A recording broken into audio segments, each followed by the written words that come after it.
as he watched it grow into Nottington's most magnificent living entity. With great reverence, the monk bestowed upon the tree a name, the Almighty Deodar. Ingot loved his tree, and the tree loved him. With its billowing shade and large, vibrant leaves, the Almighty Deodar allured and enchanted the woodlings of Nottington. As the years went on, the radiant tree became known as a sanctuary for those seeking peace and serenity, attracting pilgrims from lands far and wide. Stories of the monk and his towering tree were popular during those days. It was said to have brought strength back to the weak, sight back to the blind, and health back to the sick. Miracles were abundant, and the people of Nottington adored their magical tree. But no one could have foretold what would transpire after Ingot Barton's sudden demise. Unable to accept the monk's death, the Deodar's darker nature was revealed. Its hidden power manifested, resurrecting the dead monk. Out of his grave, Ingot Barton rose and walked again, thus beginning the Deadwood curse.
Hi!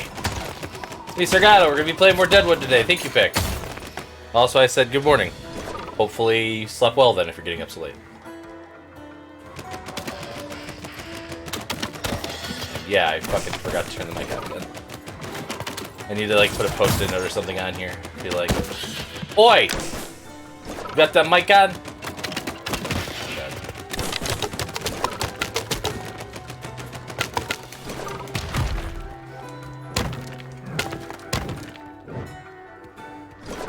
Of course, I got hurt a lot when I was putting my mic back on. But whatever, it's fine. It's fine.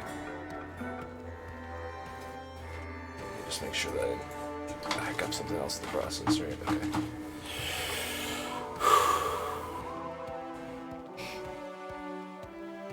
Make bits and pieces, huh?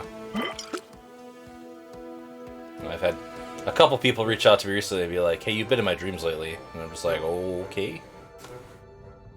Thanks for that, I guess. Oh. Boss fight.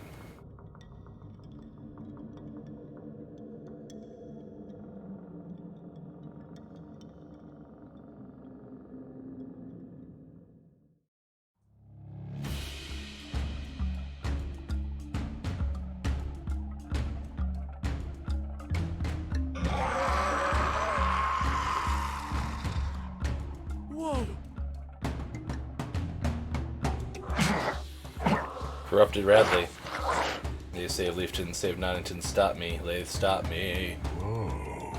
I'm so sorry, little Lathe. I do not know your friend is feeling quite like himself. Radley. Please, I don't want to do this. Stop me now. Sorry, Radley. We have to protect Leafton, no matter what. Thank you for everything, Radley.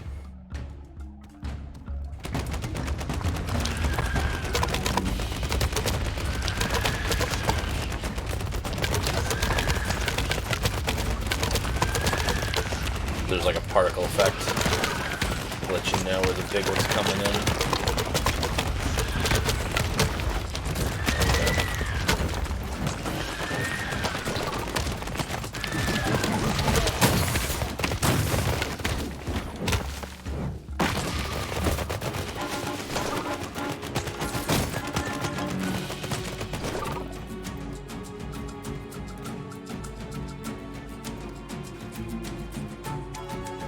No, I was just saying that in general. Like, I've had a couple people weirdly approach me lately and be like, hey, like, I've been dreaming about you. And I'm like, okay. What do you want me to do with that information?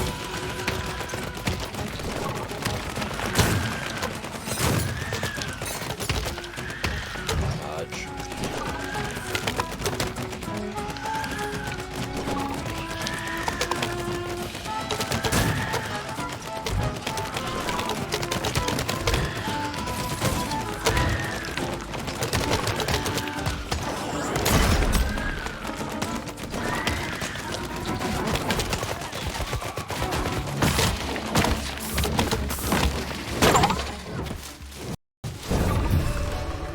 Oh, how exciting, don't you agree? Much like Lath, you weren't expecting their first major foe to be the Keeper himself now, were you? But bravo to him for handling it with such courage. Just as the Keeper would have wanted him to. And see how well Lath and Rogard worked together? And they do make quite the team, if I say so myself. Let's see what they think. I'm impressed by us. I'd say we make quite the team. That we are, little Lathe. Good. They agree. We haven't any time to waste. Keeper Red... We have to help my mom and all the town's woodlings. If we have not any time to waste, then let us not waste any time. Hop on and let us go save Leafton. We should stay off the main road to avoid drawing the attention of any Deadwood. There's a shortcut through the wheat field, up that way. And so the unusual pair continue their adventure, off to Lath's hometown of Leafton to rescue the town's woodlings and find the first of the missing stone companions, Kovarg.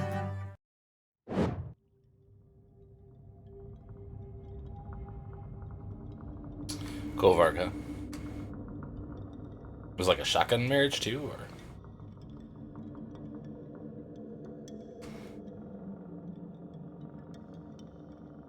little kitten. Oh, you Greeky. Hey. Ah, that's what I like.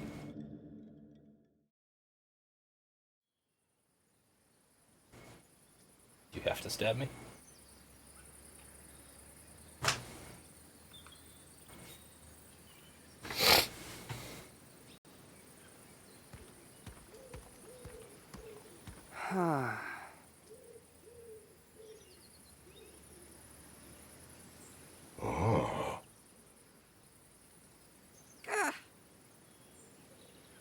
Whoa.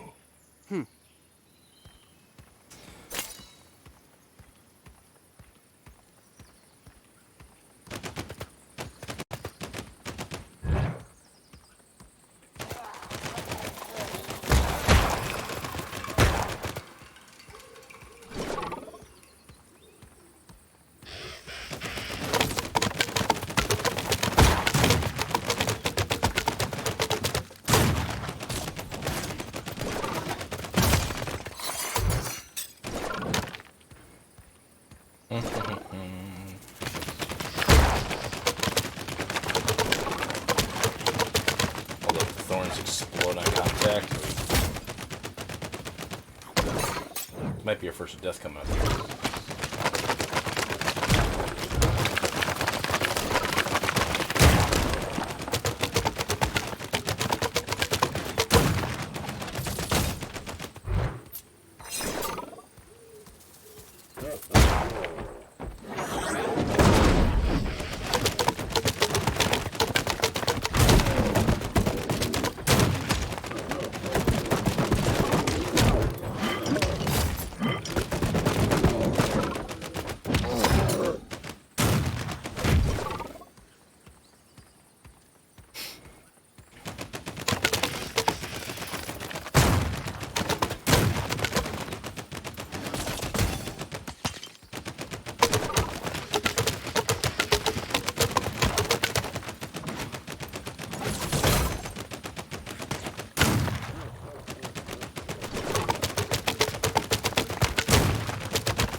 Hey, Starlight. 475.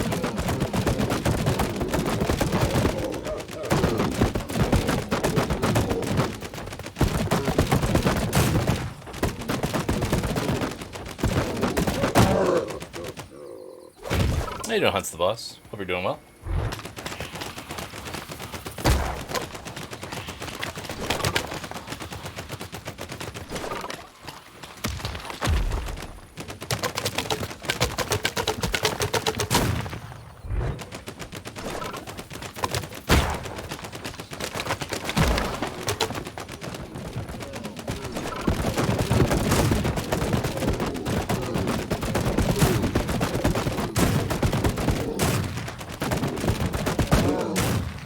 So many knots. Yeah, so you can pick up the health orbs, the green ones, or you can, if you have enough blue energy, basically, when you hit a bunch of enemies, it'll heal you too. I don't have enough blue energy right now.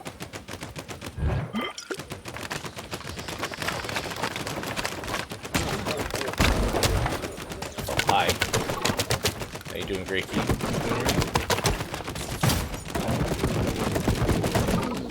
Very rarely go off my shoulder. That's your way of saying that you want some attention.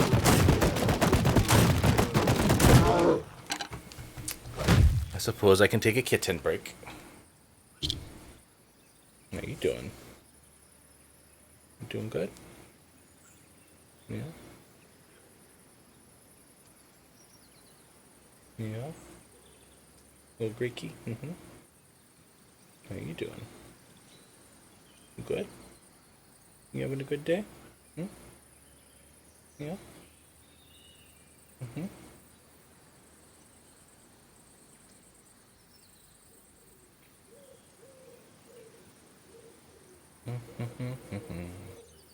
Yeah, you good?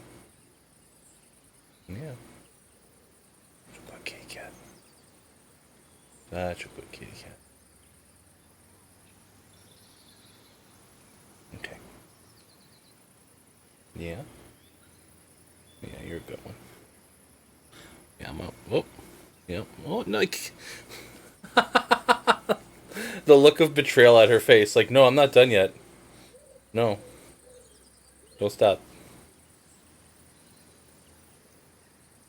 I want more first. Okay. Is that enough now?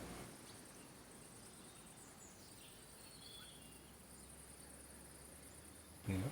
Okay, I'm gonna flip you back. Oh, well, oh, oh, oh. The look of betrayal still. That look of betrayal. I'm sorry. Yeah. Okay.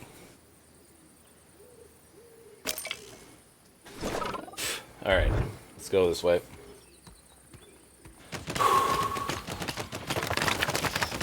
Oh, thorns.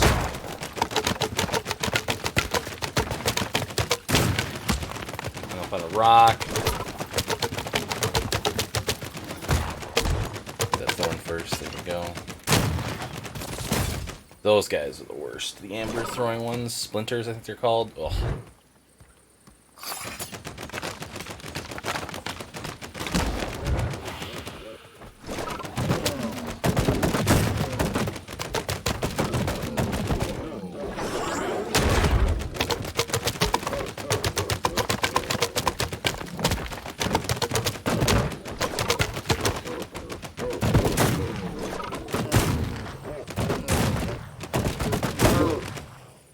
Oh, I'm gonna sneeze. Shit. Maybe not.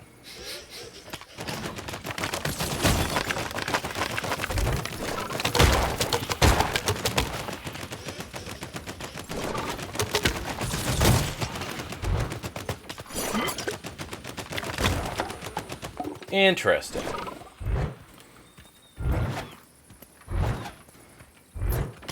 Huh. Okay. That's an interesting... Okay. Hold on, let me kill this turret up here and I'll show you what I just did. Can I not? Okay, I guess I can't kill those turrets yet.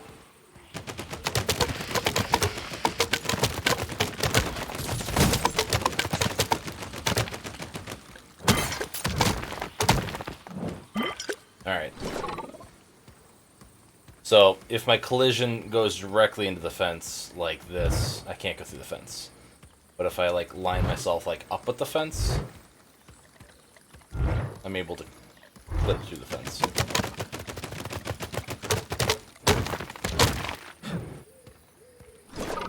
It's interesting. I wonder if there's other barriers in the game that I can then...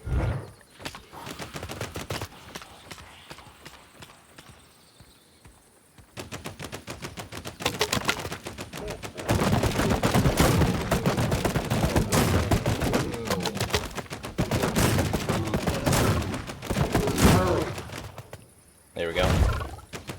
Got enough knots to get an achievement. That's good. That's good.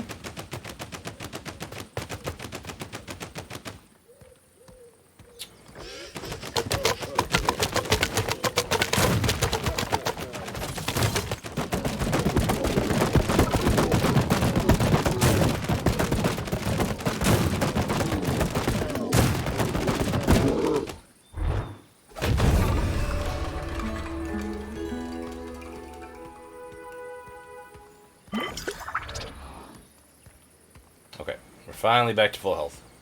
I'm really surprised that after like a boss fight, the game doesn't actually replenish your health, but that's fine. Do a little run.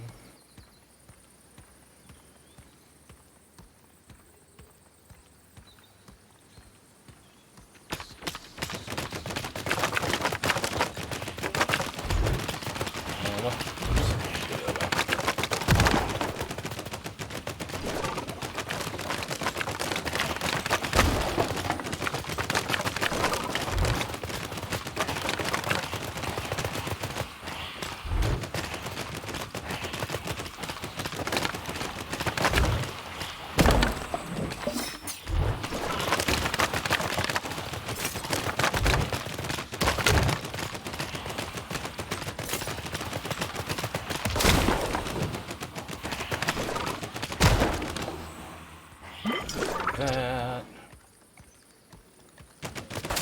Oh, I can break the hay? It just takes a lot of damage. Okay, well now we know. And then, like, yeah, it wants me to walk all the way around. We're just gonna... This fence, it's fine.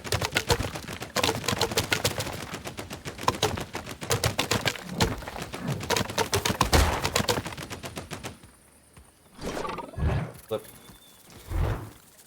Flip.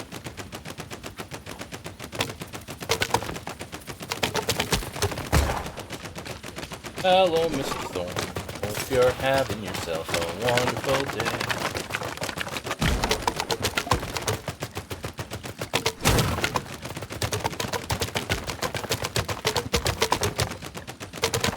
It does feel fitting that your first like weapon upgrade though in like a zombie survival game is a shotgun.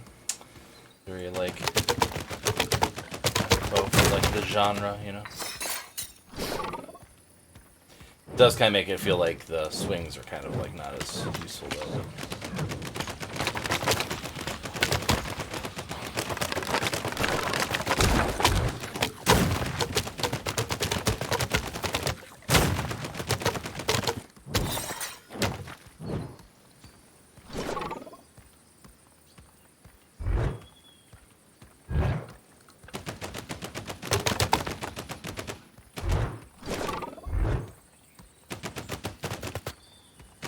It's an interesting fence anyway, because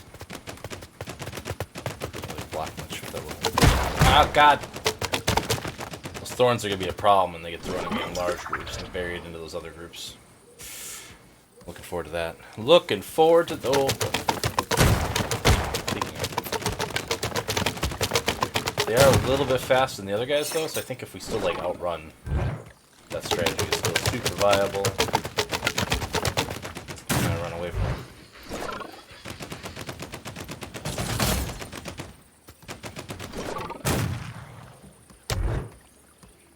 How many upgrade points do we have right now anyway? I only have 4. You could upgrade the shotgun to be more rapid fire, but the way I use it, I don't think it would be super helpful anyway.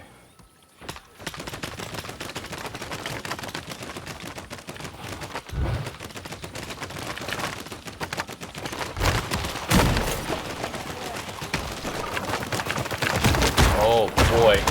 Okay.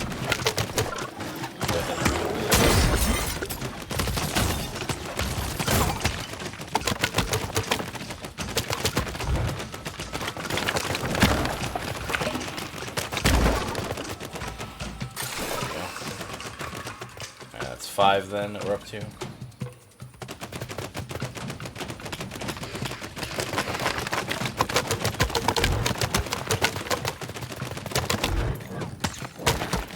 Hey, Stitch! Well, you got Stitchy mode. It's even more fitting. Ah! Both things are going well, Stitch. Thanks for stopping by. The sword! Alright, so we can find another big group, then we can theoretically... I don't want to fight the big guy with this projectiles flying through here, so let's...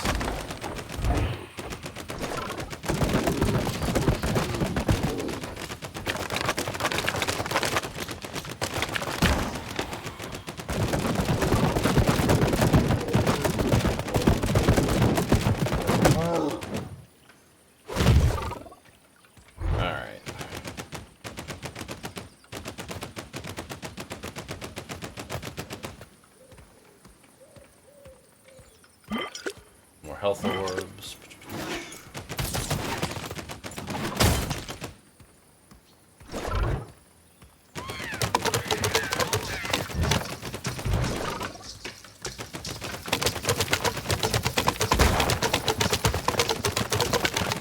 Oh, I thought those are haystacks at first, but those are like buffaloes or something. Interesting. Oh, they're clipping through the walls too. Interesting.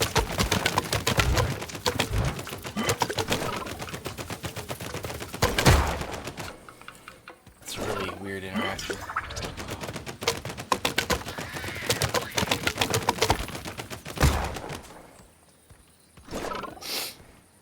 I do generally prefer the fences, though, over, like, the grass that you just can't walk through for some reason.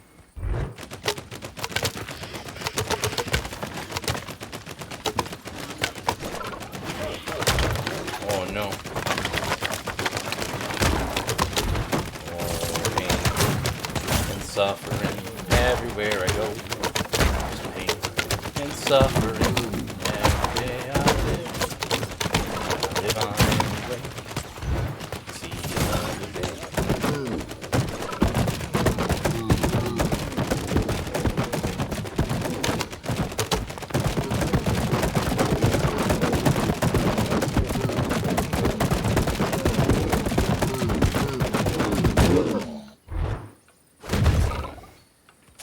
I don't know. Yeah, I've already been here.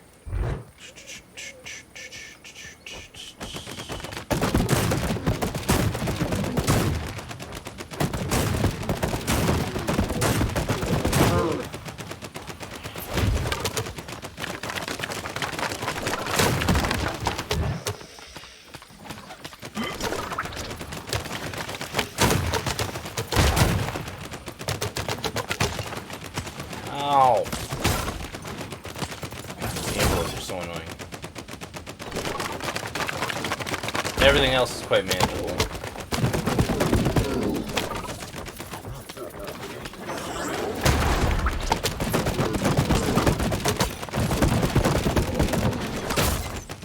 I guess because they actually track you.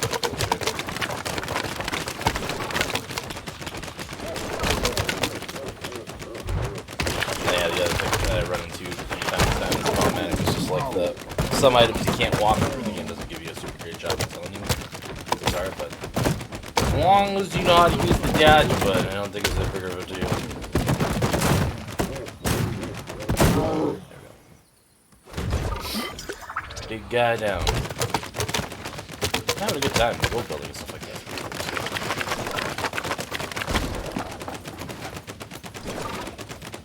You can open as many tabs to watch me as you want to, Line. It only counts as one viewer, though, no matter how hard you try.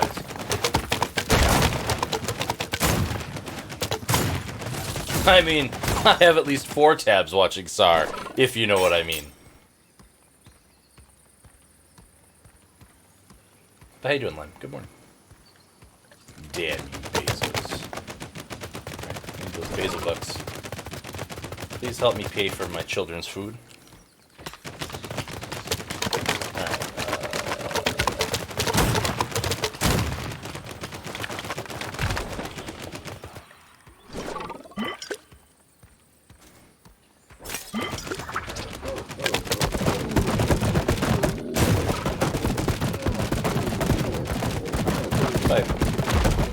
Oh, it does stun him too.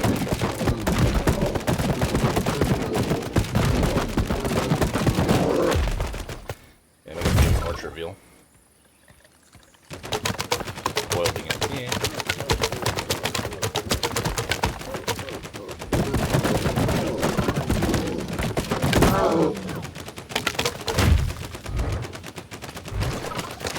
Lime, I know you're really excited about aluminum foil and everything like that, but you really shouldn't foil yourself, just saying.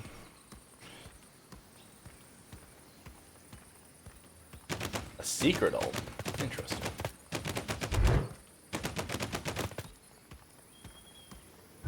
We didn't try killing the oxes. Should kill. Whoa. Can I not go to this one?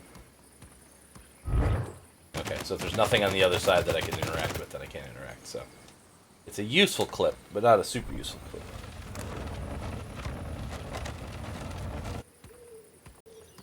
Well, you said foiled again, and I was just like, you probably shouldn't play with that much aluminum foil.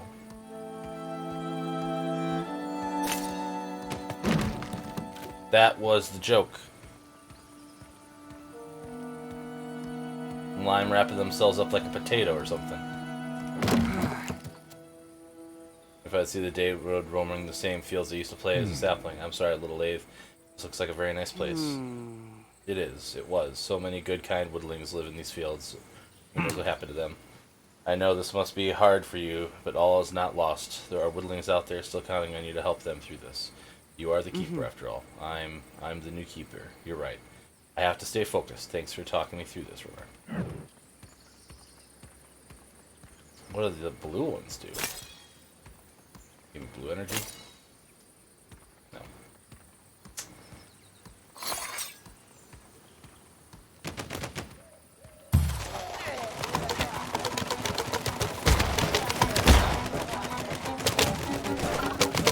Oh.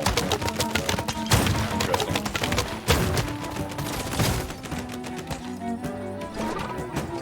The Deadwood's trapping me in town.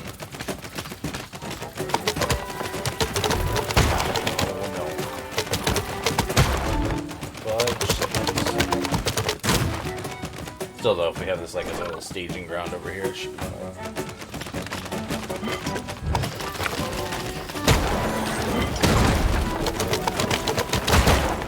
What's that?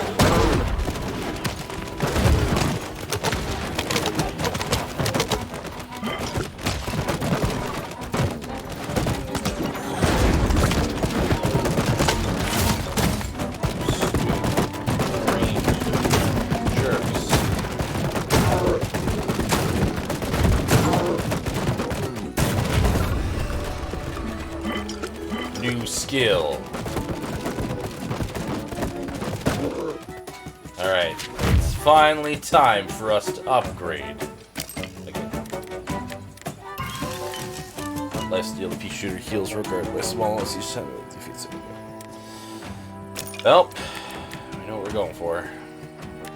I don't hardly ever use ammo anyway, so that doesn't make any use for me, I don't think. So I guess we're waiting for 9 now.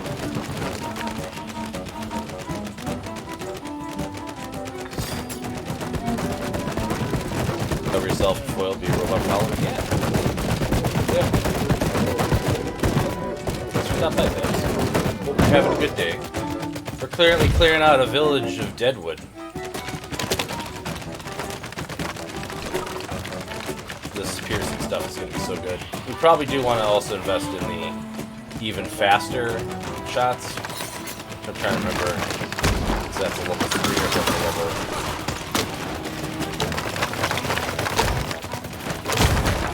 Gotta watch out for those thorns.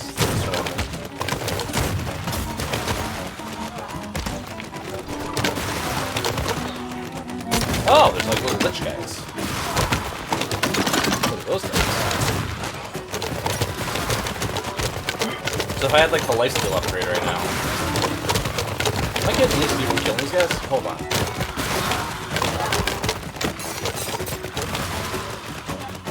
Let's clear out the rest of the bullshit.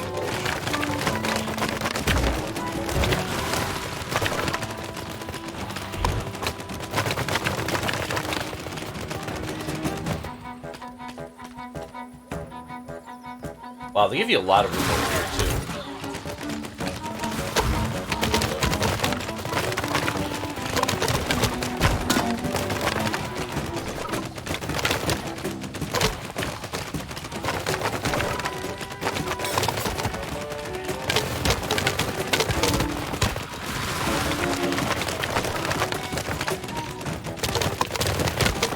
Yeah, I'm getting EXP from the one spawn.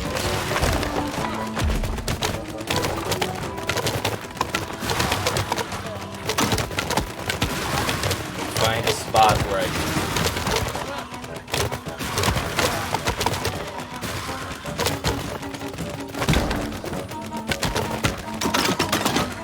No, damn it! I didn't mean to kill him.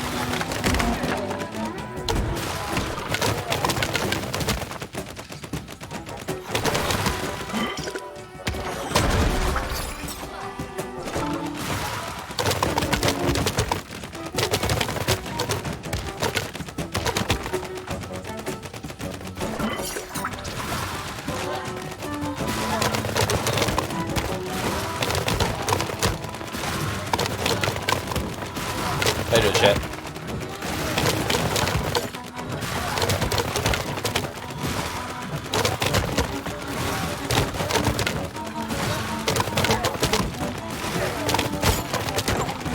Yeah, no, I wish I had a turbo controller hooked up. Lurking and drawing.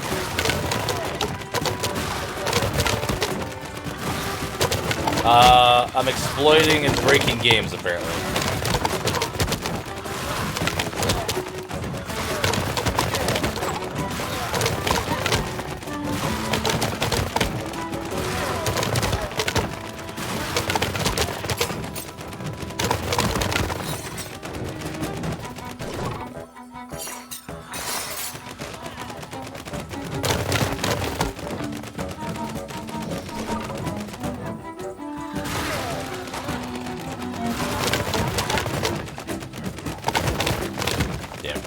go.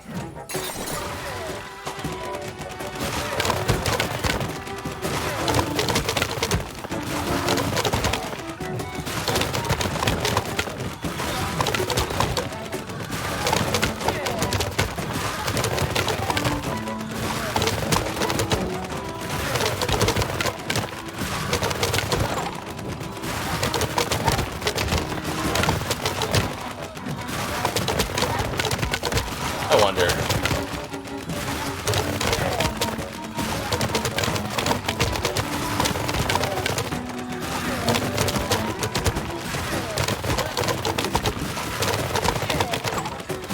I might be getting enough health drops from them, but I'm probably not even worried about swinging.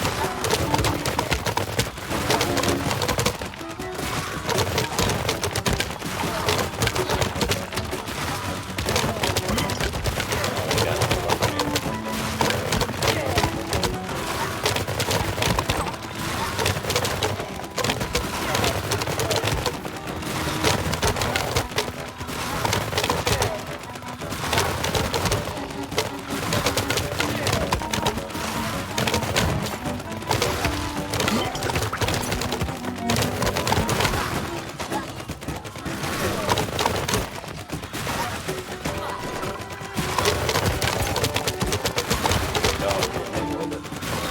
Oh no! One stuck around the back.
For the record, just so you can see what I did here. This is literally just a hair tie.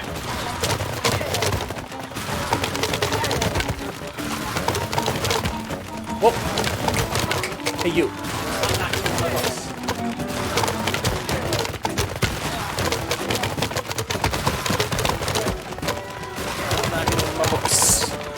Come over here, let me pet you instead. Got nothing else to do right now.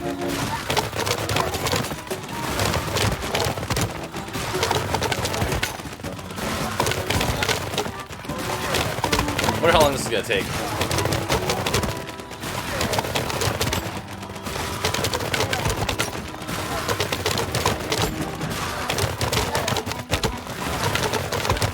There's a skill crate on that other side over there, see it? Blue box.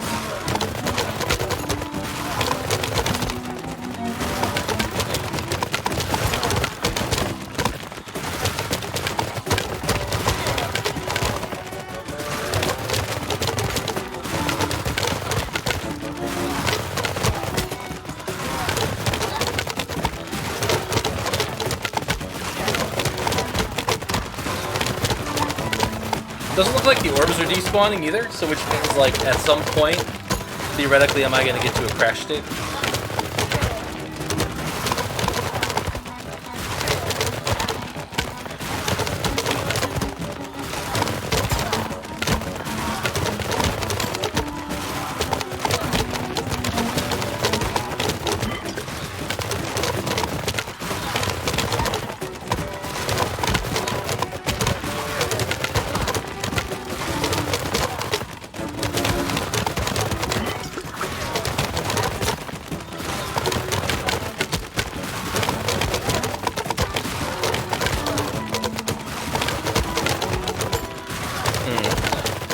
How you doing, chat? Everybody doing well this Saturday morning?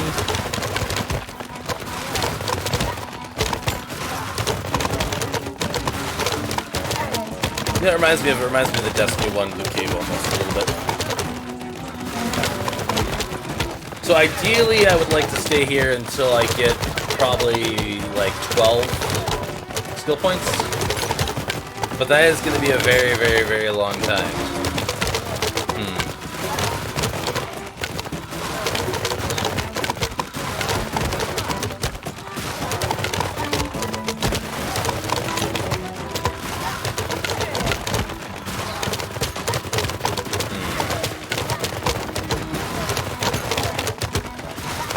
We are getting double now, EXP though. Kill. Good.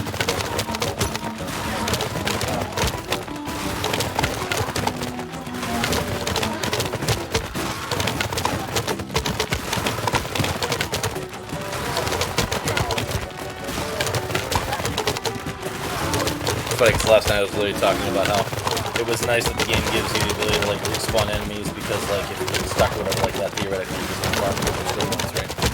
Yeah, it's a cat. That's great. So there you go, kitty. So lets me hold her like a baby sometimes too. Alright, so like this.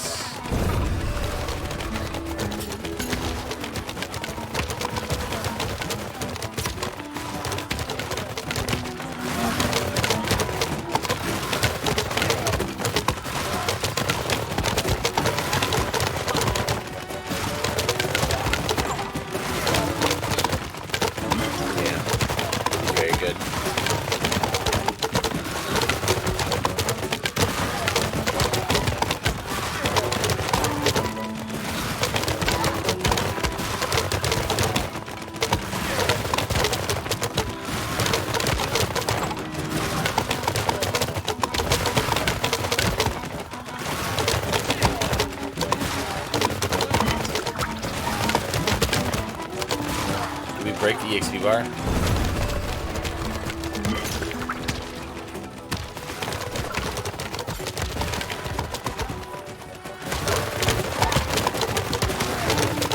There is one that is in a spot that apparently I'm not going to shoot currently. So I don't think police with this tournament. If I just kill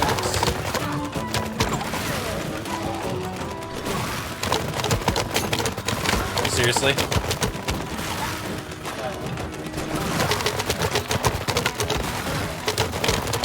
So to make this like 100% bulletproof, all I need to do is find a way to get this like left trigger held down.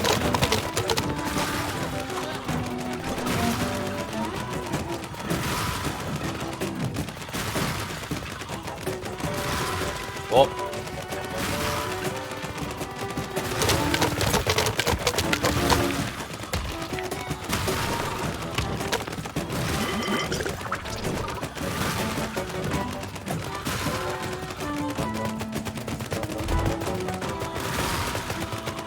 Okay, I've proven it's doable. And that I'm pretty sure that if you held down both the triggers, you would have like an infinite thing going on.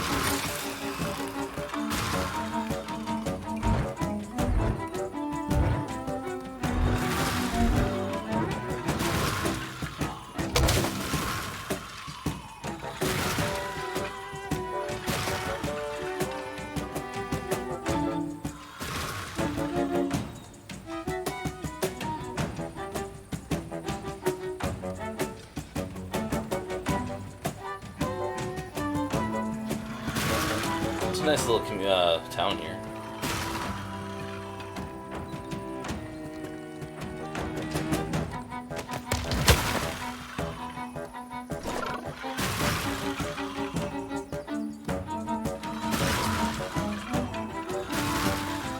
I feel like he's broken now though, he's not spawning anymore.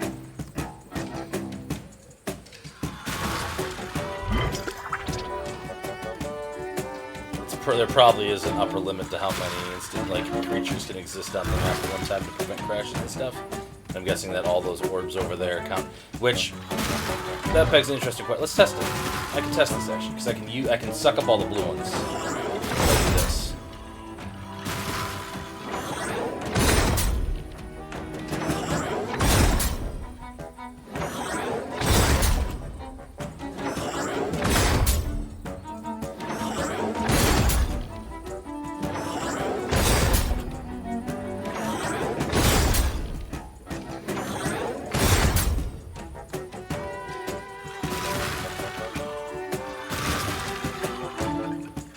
You know, maybe they have a limit of how many they can spawn. Which would be a good protection as well.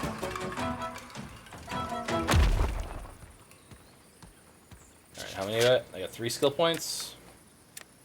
So the question is, do we spend... I really want this. But this... It's tempting. That'll probably be good, like, forever, though. Wait, can I not? Oh, you can only pick one or the other, huh? Well, damage is way better than shooting faster, so that's fine. Let's save it then.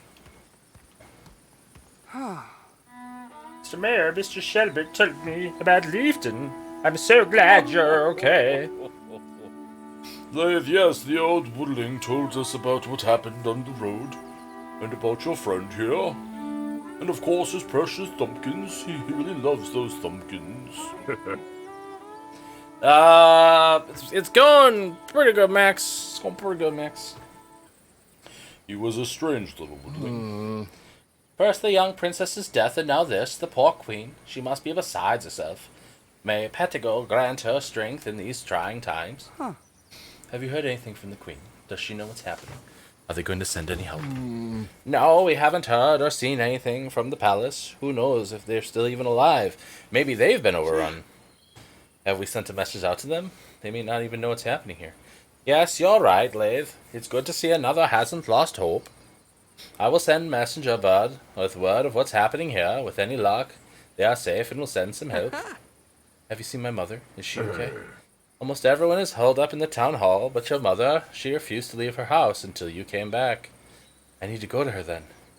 Of course, and while you're in the neighborhood, can you find Mr. Tabbitt?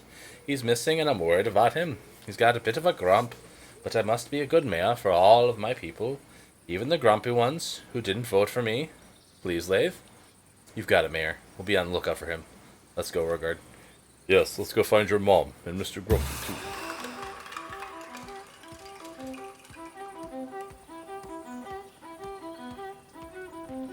Oh yeah, the like art design in this game is fantastic, 110%. And then Max, I don't know if you were here yesterday when I was talking about this, but this game is neat to me personally. Oh, might be an invisible wall on the side. Because one of my I've been friends with some folks since like 2nd grade, right? And their younger brother worked on this game. So, it's their first official release. So we're checking it out, and I'm having a good time with it, so. Yeah, and like, generally speaking, like, the twin stick stuff feels real good. I don't know how, because like, the one thing they advertise is that you can play it couch co-op as well. It's like one person can play the giant guy, and then obviously the other person controls the shooty guy. And I don't know, like, a lot of the golem stuff, like if you're using the shooty guy well enough, doesn't really come into play as often. I don't know, just weird in that regard. And then my one beef, yeah, here, for instance, like, what's the difference between this grass here and this grass here that I can't walk through, right? Like, I just wish that that kind of stuff was a little bit more clear, especially being a twin stick shooter where I gotta move around and dodge and whatever. It's nice to know what I'm going to collide with as I'm trying to backtrack and stuff like that, right?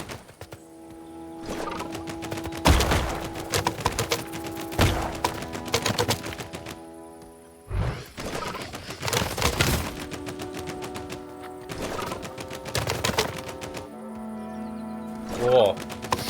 And I did find a no clip. Like if you find like a fence or something that's like a very like thin angle to it, you can use the dash action. If you hit the geometry, you can't go straight against it, but if you go like along it, basically, you'll slip past it. Which hasn't been like super exploitable yet, but keeping my eye out. Yeah, it might be.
Spinny, spinny, boom, boom.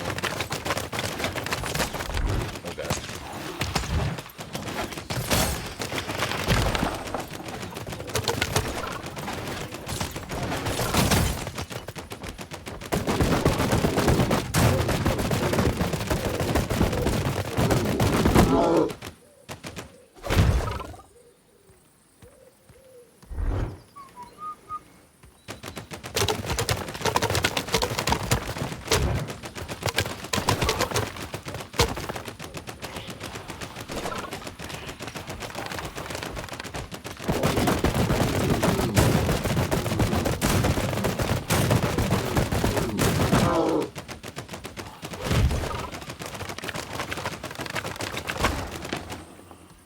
So like here, for instance.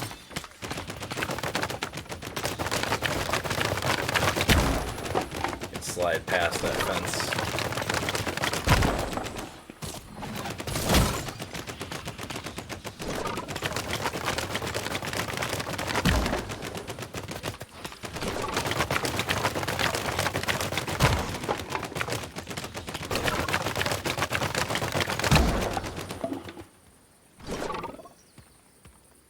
I doubt, yeah. So space on the side, that's just not playable.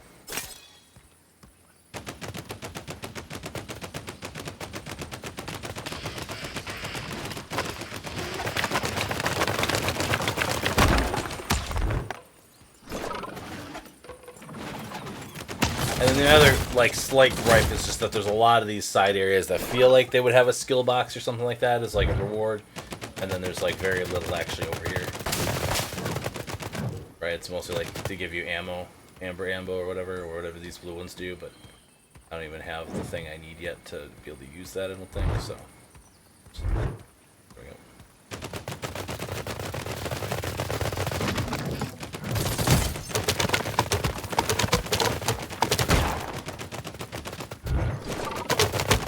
Like, not having everything be super linear is good, but at the same time, like, I feel like you want your players to feel rewarded for being able to go off the beaten path and find stuff.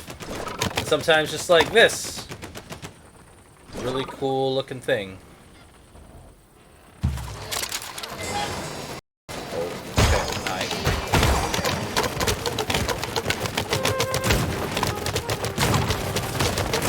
What did I just get myself into?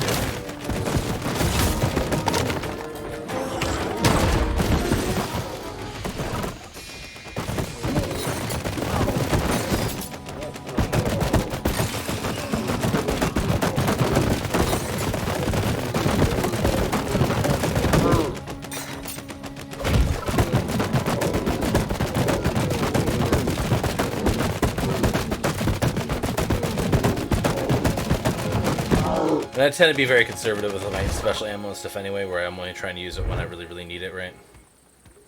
So, I haven't really found where I'm, like, desperately, like, looking for special ammo or anything yet. But maybe, like, when I unlock, like, another, like, gun, I'll be more inclined to. But I don't know. Shotgun seems pretty freaking good. But I also haven't upgraded it at all because, like, I don't know how long I'm going to use it. One of those challenging things where it's like, alright, so I have this thing. I could start putting upgrade points into it. But, like, am I going to get something I'm going to like better? And then I just waste all the points. I think you can just reset them anyway, but at the same time, like,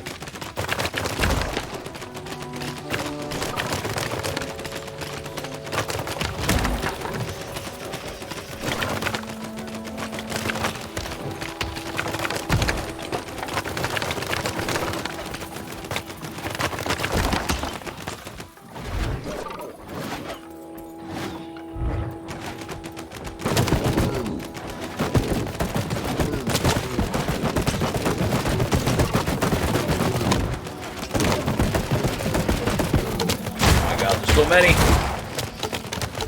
Oh, I'm dead. My first actual death. Ugh. To the last back checkpoint. Worst part is I had so much blue energy too. I definitely could have healed. I hadn't been paying enough attention. Hey, Grey Key, how you doing over there? You having fun? I hope you're having a good time. Do do do do do do.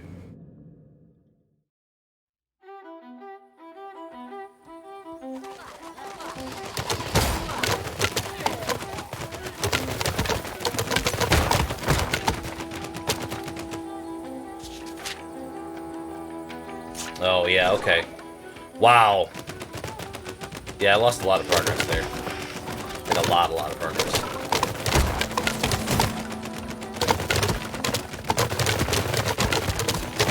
Like, the problem is that I'm getting XP for killing everything, so I kind of still want to go kill everything, right?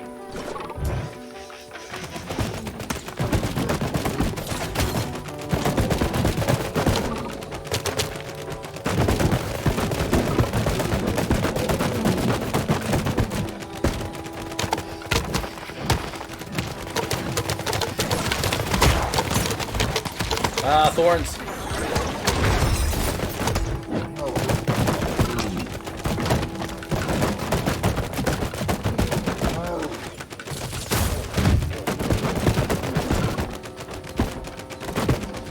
Hey, Filmbert, how's it going? I definitely have critiques of it. Generally, though, I'm having fun. I'm still playing it right now.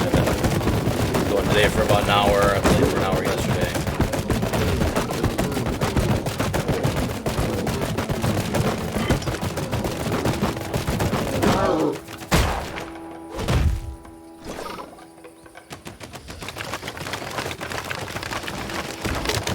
So it's like a twin stick shooter thing. The world building is really, really cool. They do a great job of really explaining. Well, I don't know. So the opening, when you first start the game up, there's like a long cutscene that explains like the history, right? And it's very matter of fact. Like, this happened. This is an absolute fact. You know, there's kind of like no room to draw any sort of like conclusions as to not being the world, right? And it's nice because it really gets you into like the setting and explaining like from a larger perspective like what's going on, right? But at the same time, like, it could be a lot to be like, here's a bunch of my narrative being thrown at you right off the bat, right? You know, like one of those DMs that's really got excited about the world they've built and will tell you about everything and not let you get to experience it, right? But I mean, the gameplay isn't really very immersion when it comes to storytelling, right? Most of the what's going on from plot to plot point is explained via dialogue, right? There's only so much you can do with like a twin stick shooter to have you kind of live that stuff too. So like I understand the why, I think, generally speaking, but also like this golem buddy here, right? They make it pretty clear that he's pretty significant in that original like cutscenes and stuff, right?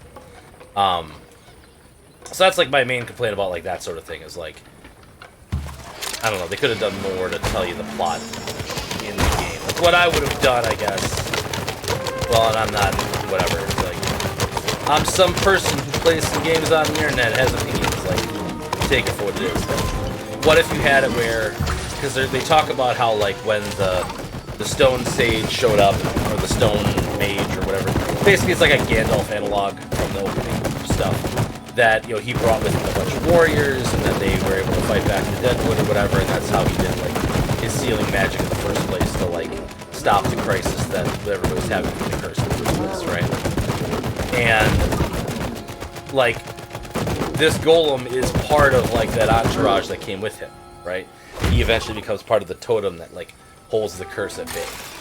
And so, like, you could have done, like, a flashback scene, like, in the past where you showed, like, the Deadwood encroaching upon him, and you do like a little segment where you play as like the golem, and just, you know, fighting basically against all the Deadwood. It's just like a whatever, right? And then you like jump ahead in your narrative to explain like, oh well, everything was fine for 200 years or whatever, right? But like that's really nitpicking, you know, more than anything. The stuff that gets me is more the lack of clear boundaries in some cases, like. This grass here is not a great example, but there's like lots of times where like there'll be an invisible wall basically where like it looks like grass you should be able to walk through, but you can't walk through it. Yeah, I can't literally find any right now. I mean, even this forest kind of looks like you should be able to walk into it, right? But obviously like you can't, right? And that can be kind of disruptive when you're like doing twin stick shootery stuff and you're trying to avoid being attacked. This down here actually probably will work. So I think those flowers are kind of like the boundary, right? But like, oh no, they weren't. Yeah, so in this case I can go quite a bit deeper into the greenery, right? So that's, you know, I don't know, make it slightly darker or something like that, whatever, where you can't traverse it or something. Give you the player a little visual cue to understand where they can and can't go. Would be my only major complaint. It's quite fun so far. The one thing we've done so far that's like a boss fight was really invigorating and different. And like the different mob types are fantastic. Like there's the little guys that run at you constantly that are pretty quick, but then the thorns are actually quicker than you. So like if I'm walking away, right, I'll basically be like most of these guys as long as I'm hitting them behind me and I won't be attacked, right? But the thorns, they are like little zerglings basically. When they get near you, they explode. So you gotta be careful to like kill them away from you, right? And then the golem has all of its own moves, and then the guy on his back has all his own moves as well. So that's how the couch co-op is basically supposed to function, I believe. One person controlling the golem, the other person controlling the guy in the back, right? So it works out pretty dang well. Ow. My multiplier. How dare you?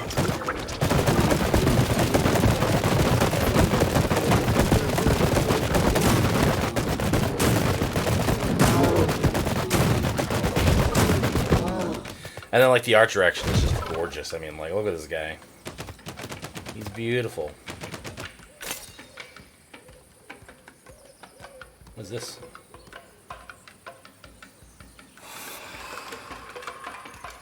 Oh. That was a lore object. Alright.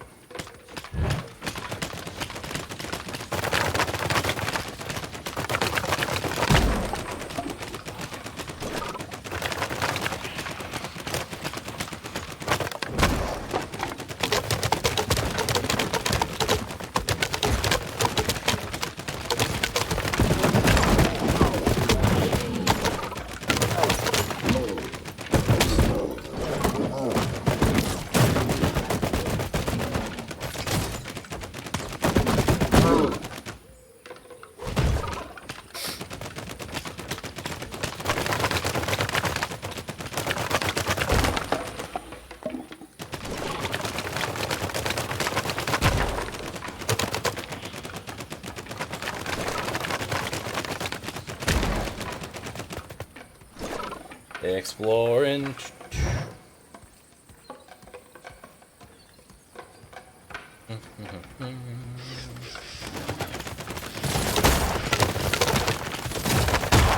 Oh, dang thorns.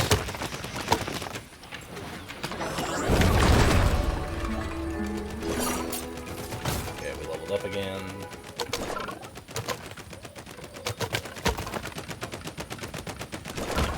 Which I also do think it's weird that they call it, every time you get like a new skill point, they just say new skill rather than skill point or something. I don't know. A slight tweak there to make it more clear what's exactly happening. Because the first time I got it, or the first couple times I got it, I thought I had actually unlocked like a new ability or something that I could use. And that threw me off a little bit, but it's just learning what it means.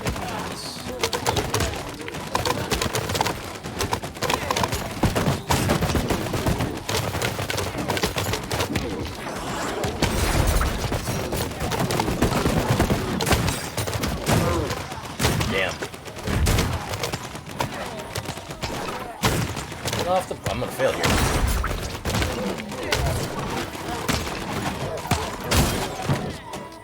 Jesus. Oh, it's gonna put me back all the way again, isn't it? Ah!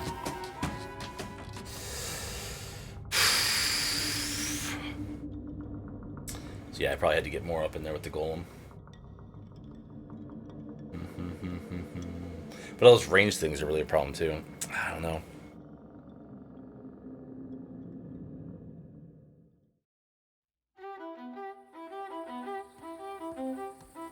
Yeah, god damn it.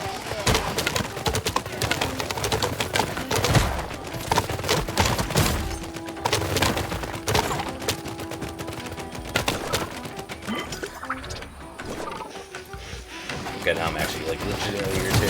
That's some pretty long checkpoint. I think you throw me one around for the barn. So we gotta go up, we gotta do the event now at the windmill. Then we gotta go down and get the pie. And we want to kill everything along the way because we got a level last time. Killing everything out here.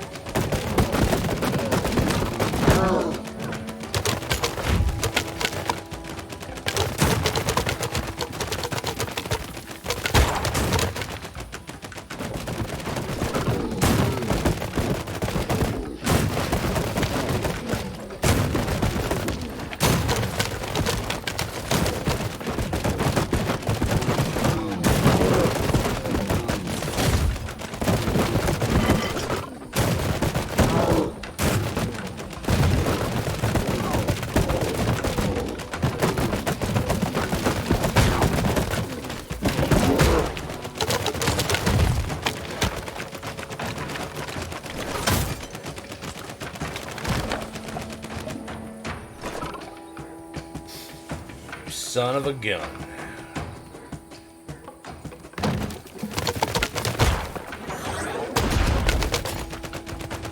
Didn't heal me to full. What a shame.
Now to walk all the way down to the other side. I can run, I suppose.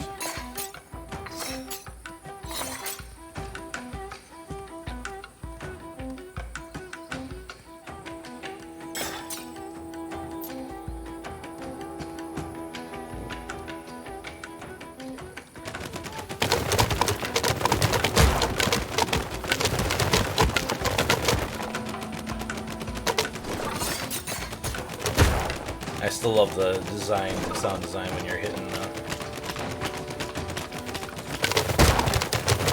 like generic zombie guys. Like wood.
Oh, and also I should point out that the voice acting, whenever there's like a voice cutscene, is top notch.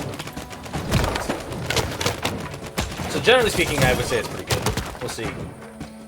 We'll see if the story grips me enough to make me want to finish the game or not. Though that'll be the big part for me. Setting-wise, it's super cool, but at the same time, we'll see.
Whoever's out there, get rid of the rest. They're all over the farm. Don't worry, we'll handle it. Is that Lathe?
Okay, so I don't have to kill the turrets.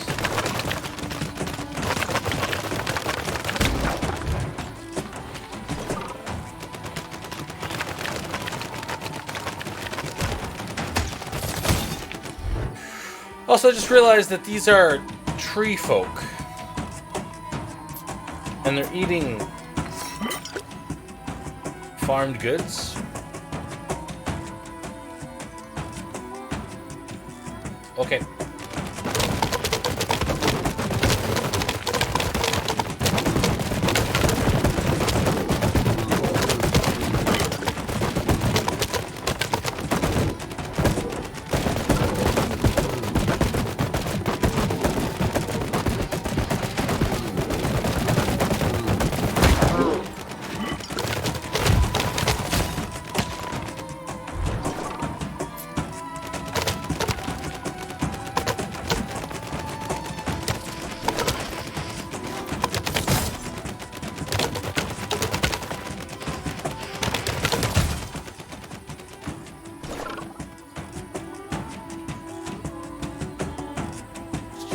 Right now we got 5, okay.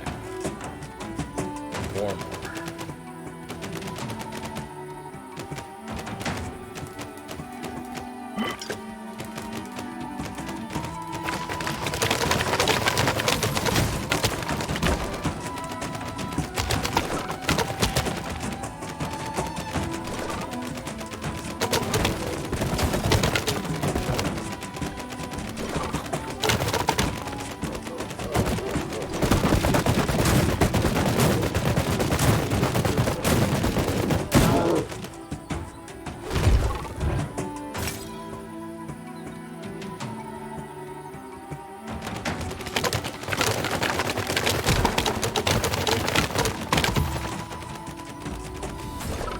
Go talk to your mom. Chat, don't forget to call your mom from time to time. Let them know you do. I'm sure they'd love you. And if you're estranged from your mom, then talk to one of your friends instead. Mom! Oh. Snuffkin, thank the skies you're soft. Ah, what's that? It's a kid, Mom. It's Rogard. He's the one of the stone companions. He's a friend. He saved my life. Hello, ladies, Mom. Hello, Rogard. Thank you so much for saving my Snuffkin. Wait, if you're one of the stone companions, that must mean I'm afraid so. The curse has been released. Bradley was right. I never thought this would happen. I thought they were just old legends. That training as a keeper was just a good way to keep you out of trouble.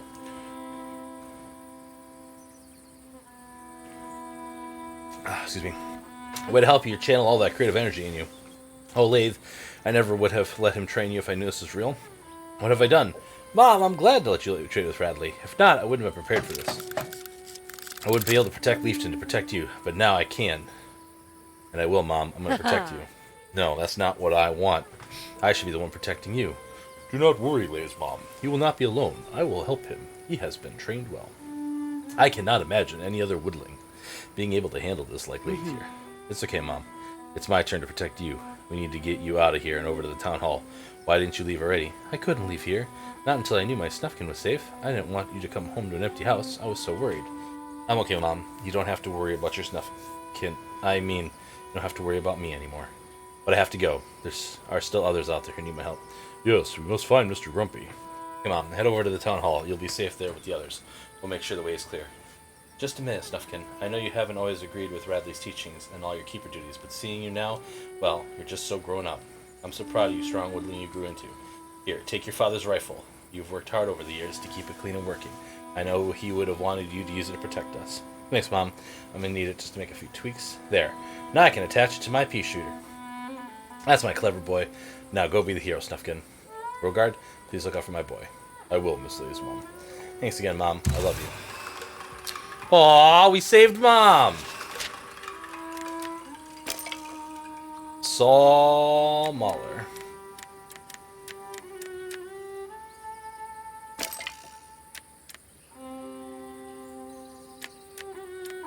Wait, what? No, I didn't. What?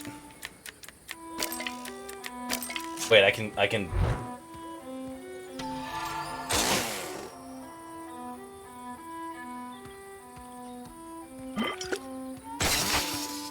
Oh. That's my dad's rifle? It's a saw blade attached?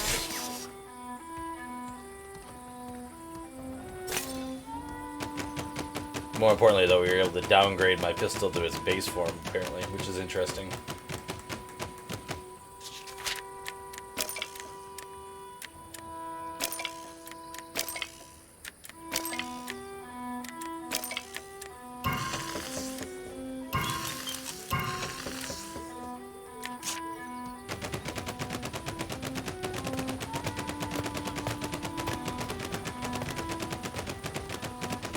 Okay.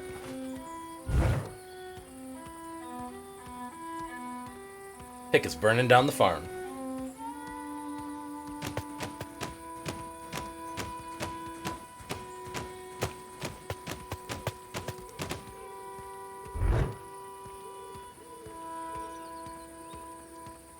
Oh, honey, you know your father. You know he made a weapon specifically to kill tree folk.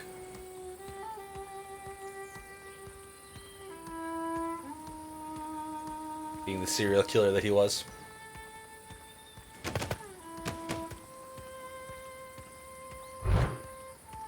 I can run.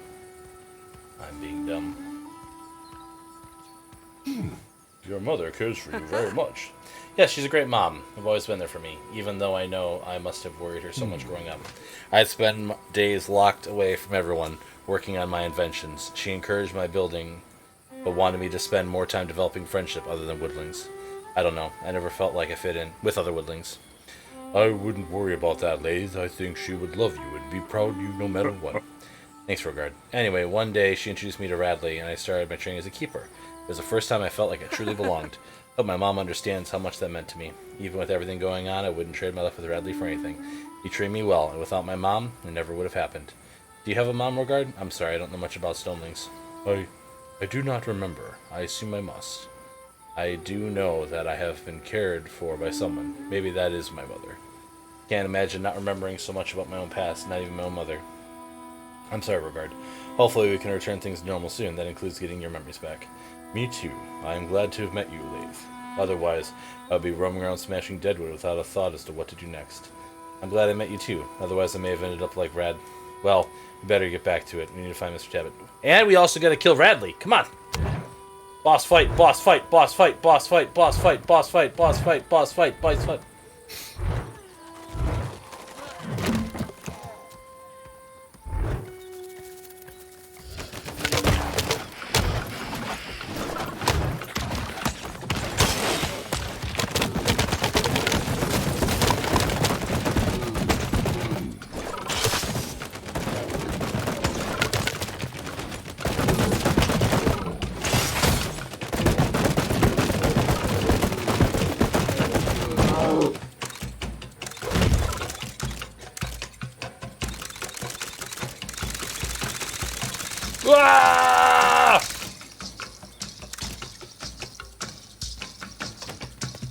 Burning down the house.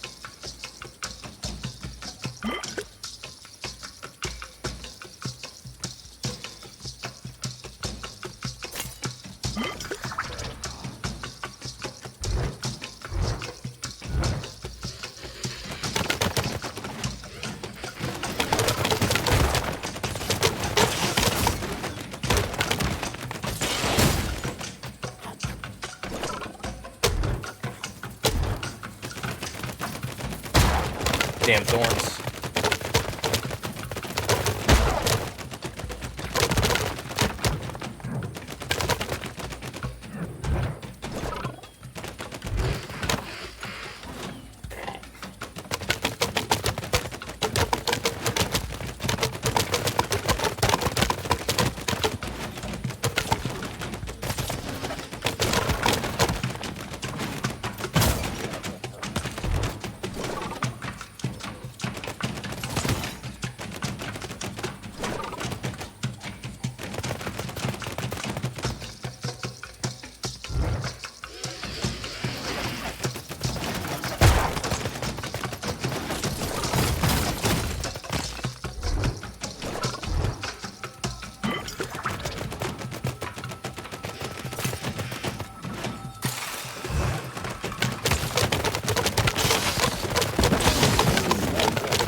The Deadwood is spreading.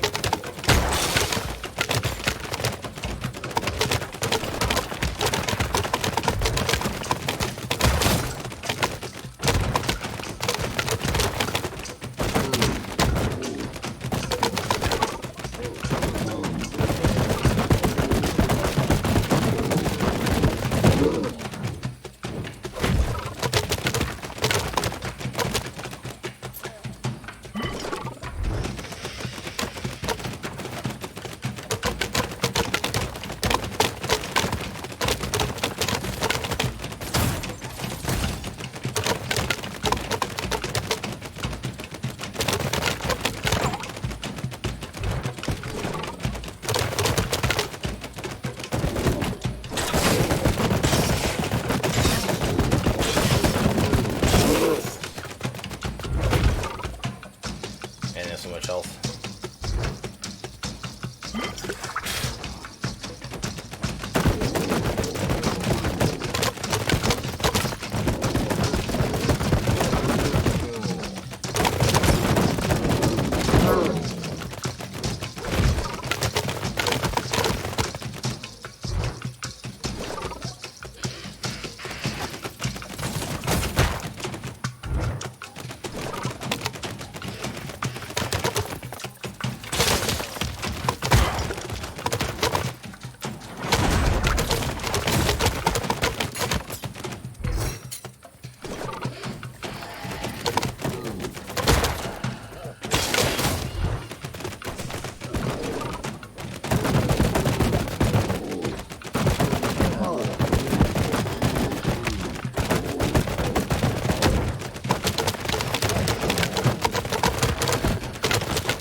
Hell yeah.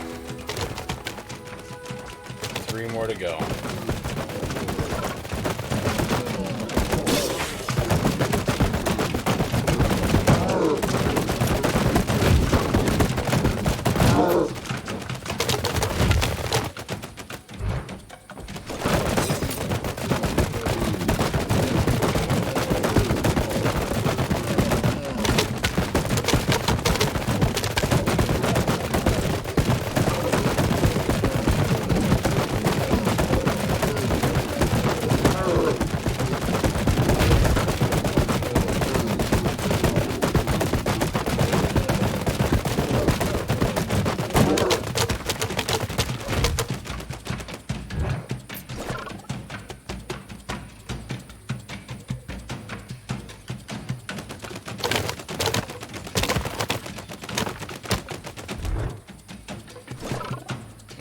go over here.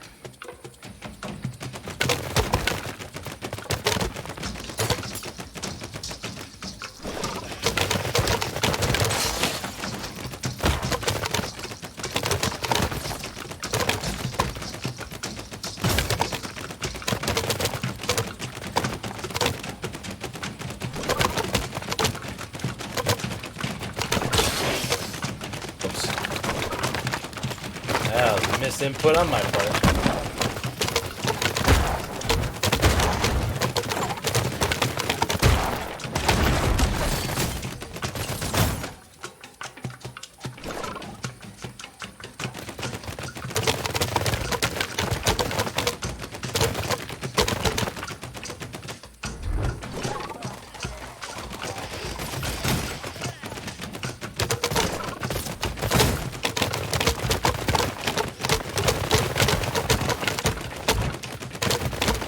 Come on. Oh boy.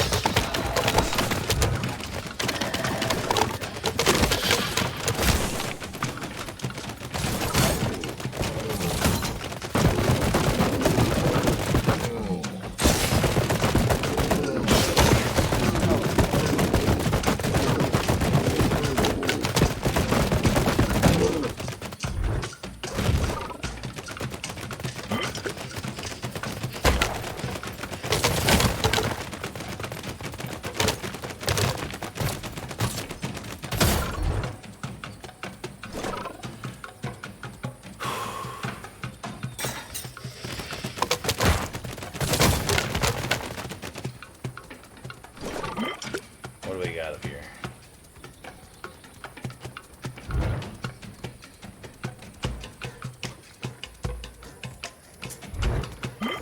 Nothing. Okay.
And we're walking up here to see what Mr. Tedbit's got going on. A base now.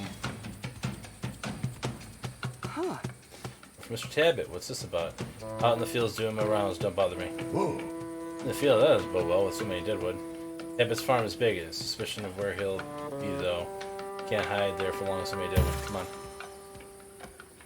Gotta search each of the fields. Alright.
Looks like I made a wrong turn at Albuquerque.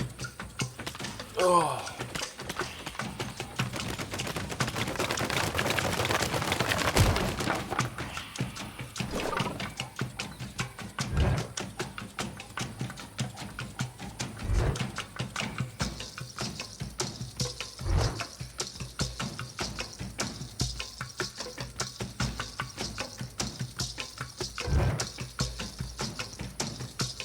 This isn't a field.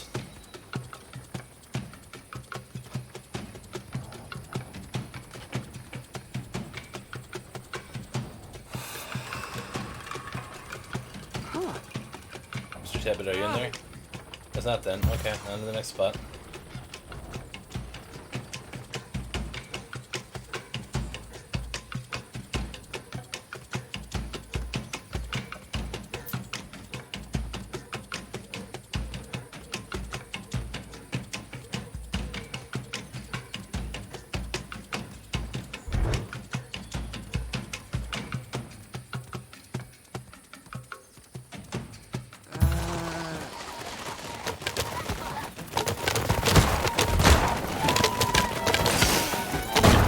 Jesus.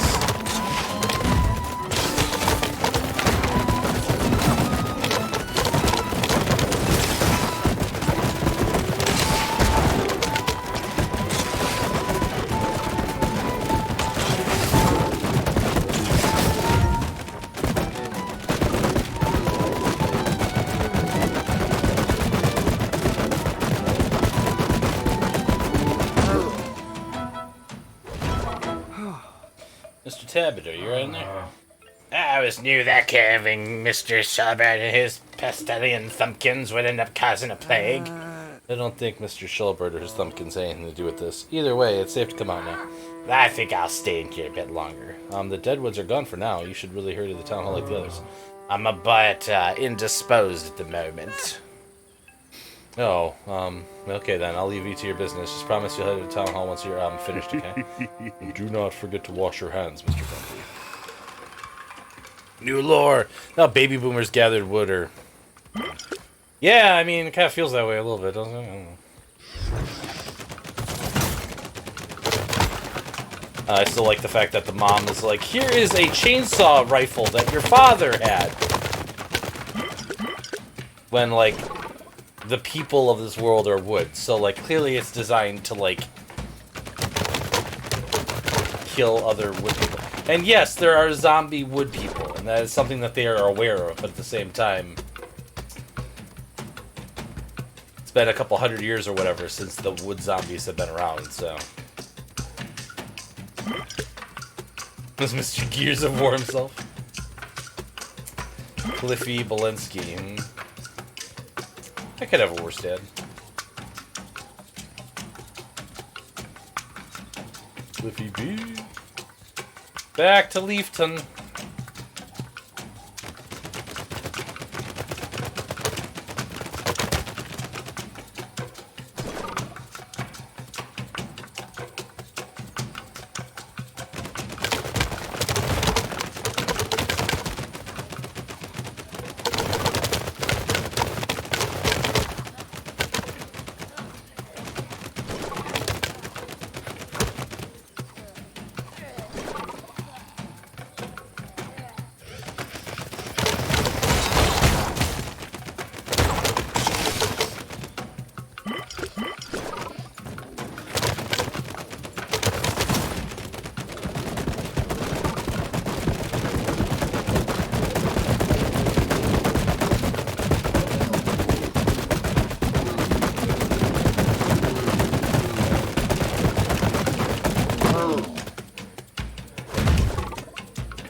Very close to getting out of the level, too.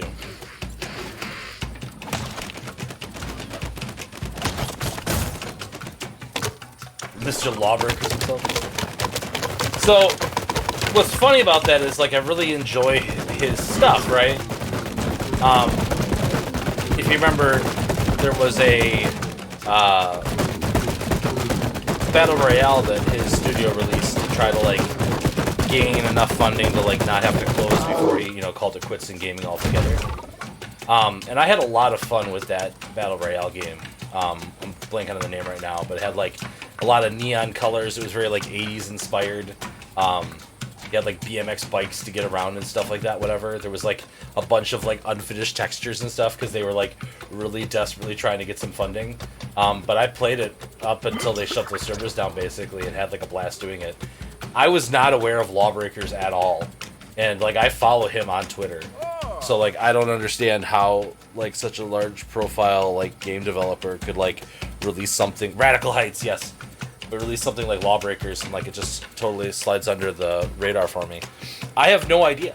Cuz it sounds like Lawbreakers would have been a game I really would have enjoyed, right? Was that a push for months? I don't know. I have no idea how I missed it. I have no idea. But like a really high like sport inspired like shooter game like would totally be something that I would have played, especially at that time, right? So Mr. Pedigo, you two made it. We just ran into Mr. Tabbit. He should be making his way here as soon as he's finished taking care of something. But is my mom here? Did she make it back safely? Yes, Slade. I've made it here safely, thanks to you. But on the way here, well, it was the strangest thing. I thought I saw another stoneling, like your friend Rogard. Another stoneling? Well, that's great news. Did they look like Rogard? Where did you see them? I didn't get a good look. It was hard to tell. I don't think it was as large as your friend. It was wrapped in some terrible vines and being carried away by those nasty Deadwood. They were heading north towards Mr. Sherbert's old farm. I got so scared I ran here as fast as I could. I didn't know how those creatures could do such a thing. It was horrible. Rogard, do you know who the other stoneling might be? I am not sure, but it must have been one of the other stone companions. We'll have to go see them. You're right, Rogard. Let's get going. Please be careful, Lave. I sent a message out to the palace, but who knows if they haven't got it. Regardless, the people of Leafton are strong. We'll be okay here. Thank you for looking after the townspeople, Mr. Mayor. I'm proud to call Leafton home. Oh, do be careful, son. Remember what I said, Mr. Rogard. Of course, Mrs. Lave's mom. I will protect your Snuffkin with my life. Snuffkin protection! Looking more and more like an idiot? Yeah. That's fair.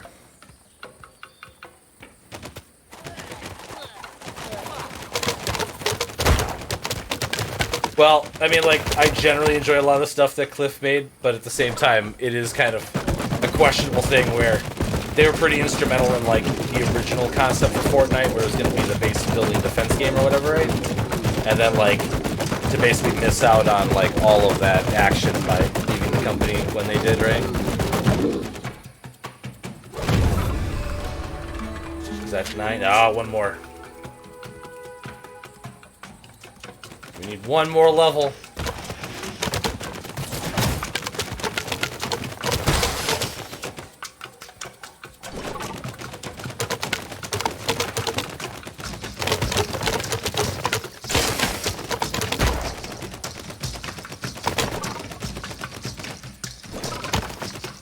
Got burnt on the industry because they're on it. Yeah, basically.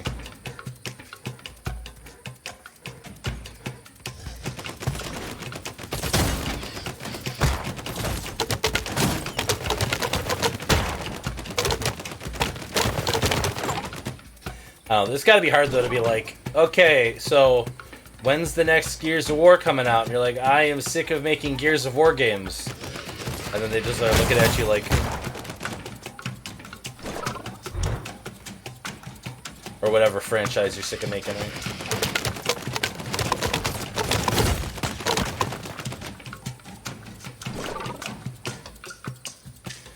Epic for another year, you basically get that Fortnite hype instead of boss key. Yeah.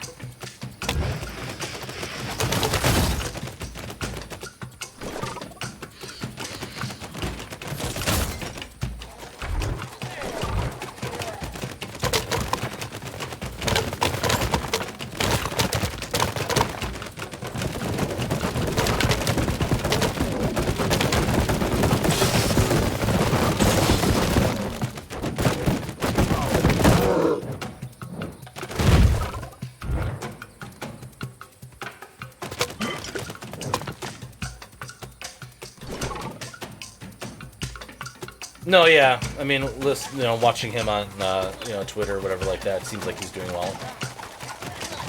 Seems like he's in a much better mental space, which is good, right?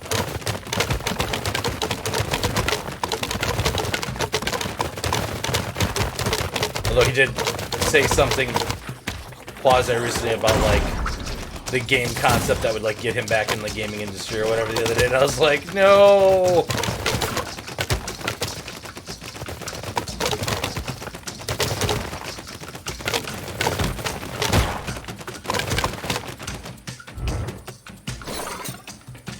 No, he didn't say what it was. He had just said that he had thought of something that might be enough of a concept to get back in or whatever it is. Right? He was keeping it close to his chest, right?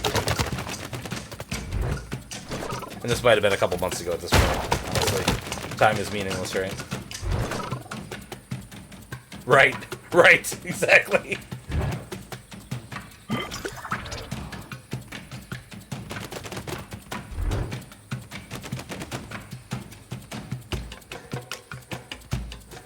Thing over here.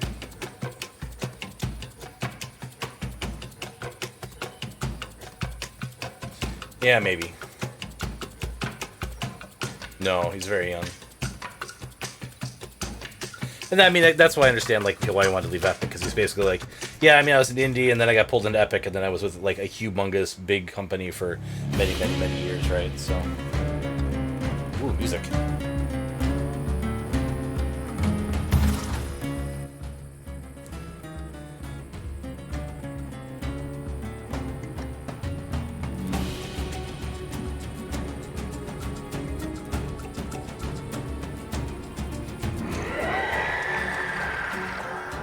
Hey, Radley.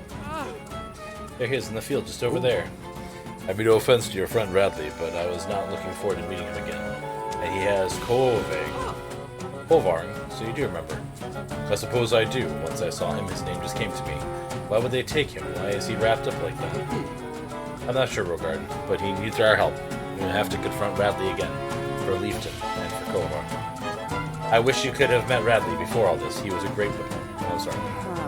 I am too. I wish that none of this had happened. We must do what needs to be done. That's what Radley would want. What he's training for. Are you ready?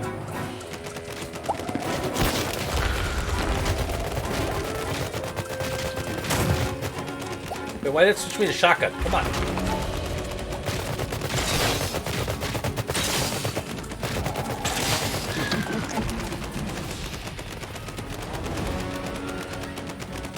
What's with the purple mist? Oh! Okay.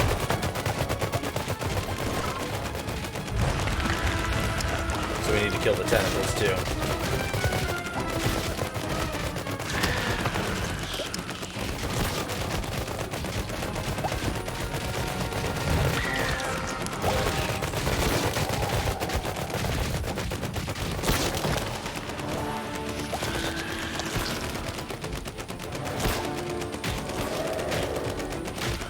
Pumpkins are blowing up. Okay.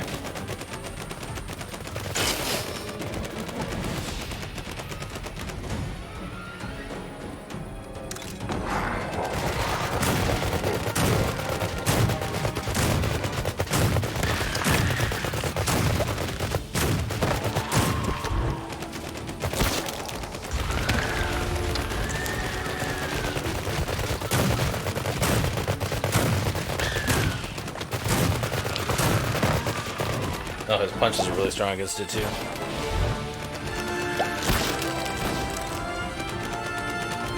Oh, they regen, too? Damn it, okay.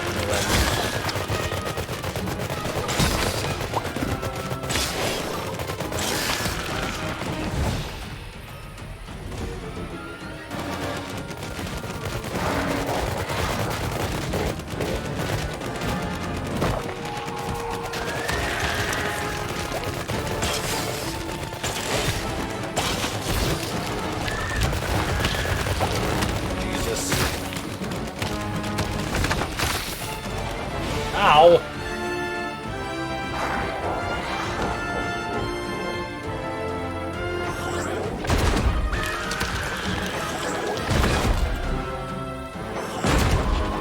Alright. Gotta be over here, probably.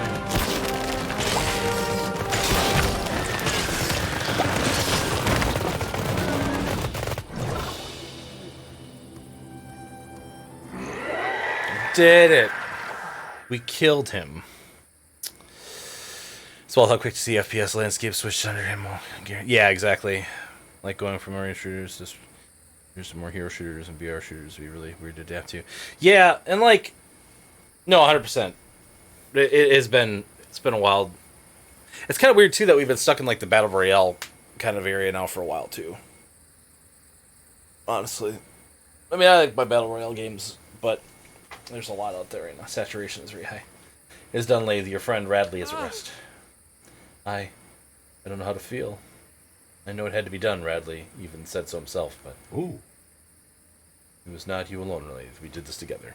We'll carry this burden together as well. Thanks, Regard. You need to remember, this isn't just about me and Radley. We have to do what's needed so this doesn't keep happening to others. Radley would be proud. I'm sure he was. Goodbye, Radley. Hey, you got a gun or something I can... Oh, cutscene. Are you okay? Give him a minute to get there. He's a stone sloth after all. I am. Thank you for the rescue. But Rogard, I thought I was second from the bottom. I do not recall a woodling in our totem. I've been struggling to remember much since I awoke. But you are right. You did stand on my shoulders for many years, Kovarg. Though I must say, I prefer little Lathe here. I'm glad you're alright, Kovark, but joking aside, we need to get you somewhere safe while we continue looking for the other stone companions. I saw Tobard heading towards the swamps not long ago. Swamps. Cedar Marsh! That's in Cedar Woods! We'll head there next. But first, we need to get you to Deadwood Pass, Kovark. There's a ward there that keeps the Deadwood from crossing through, cast by the Dust Angel himself. Or so Keeper Radley told me. Lathe, Rogard, and Kovarg slowly, very slowly, walk back to Deadwood Pass, only to find the gate into Deadwood Forest wide open. Someone had been there recently, and that someone was able to unlock the gate. Whoever was here was rather careless. I don't know how they managed to, but they unlocked the gate and left it wide open. And look, they dropped all this stuff. Lathe will be quite surprised when he does find out who it was, but that's for another chapter in our tale. Let's stay focused on the present.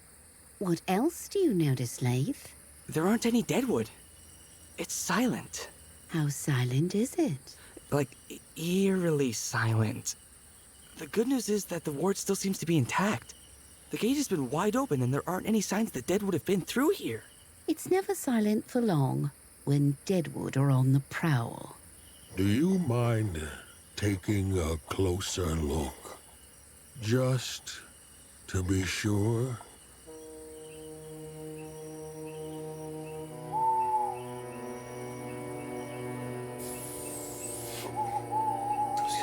Excuse me. Ah!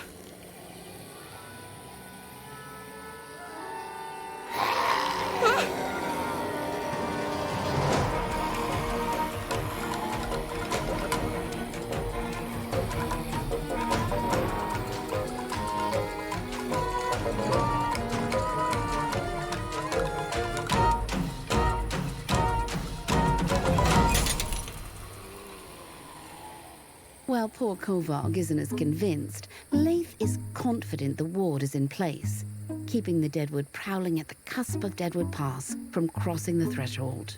He and Rogard leave the trembling Kovarg in their wake and make their way towards Cedar Marsh to find Tobard. Halfway down the mountain, a mysterious voice begins to call out Leif's name. Mysterious voice.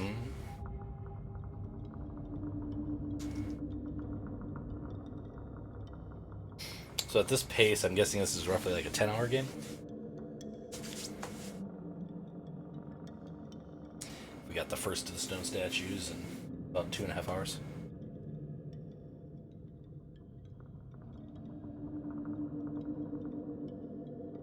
Boss fight was pretty fun, though.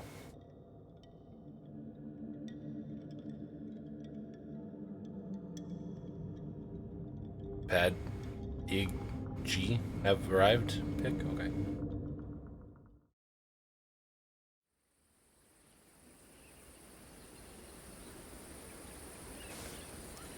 The Cedar Woods.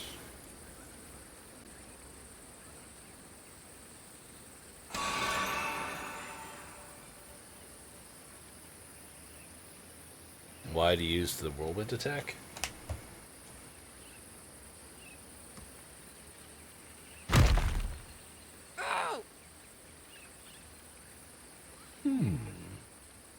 Huh. Once knew, I forgot, but now I remember it again. Maybe I remember more amazing abilities. Life.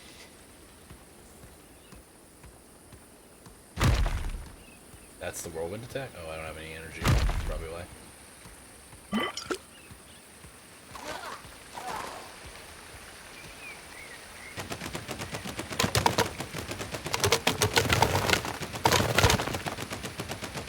Pack G? Your Pack G has arrived? I don't know what Pack G is.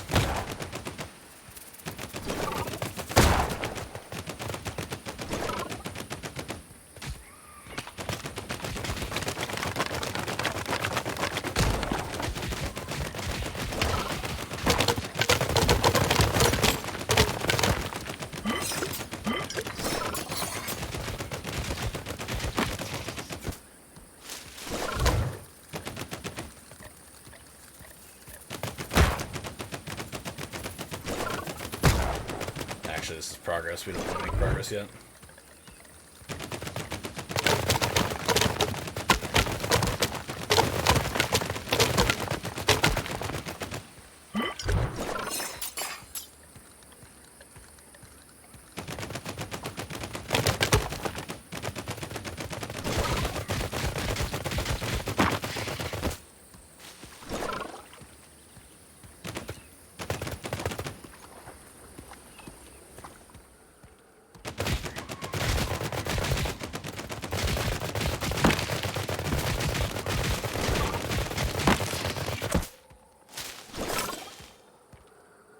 Hello, bird.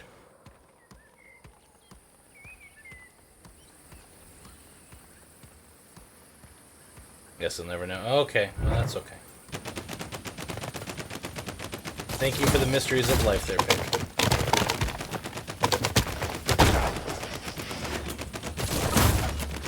I think like 3 hours in, I might be sick of hearing the sound of my shots hitting on wood guys, but still the best thing.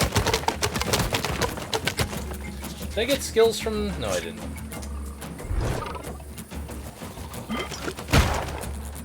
Ow.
I was hoping that there was some sort of lore in there about my dad and why he had that shotgun, but no.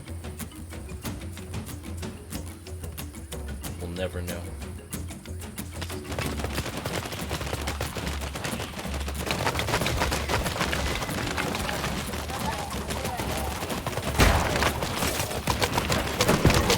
Oh.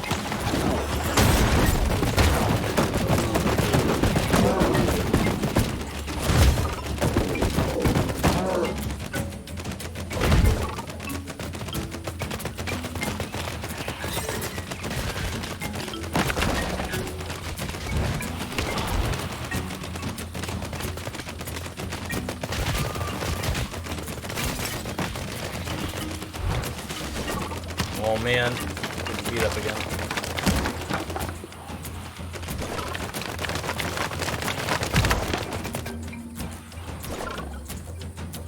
It's like a deep purple.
When I was this game. What?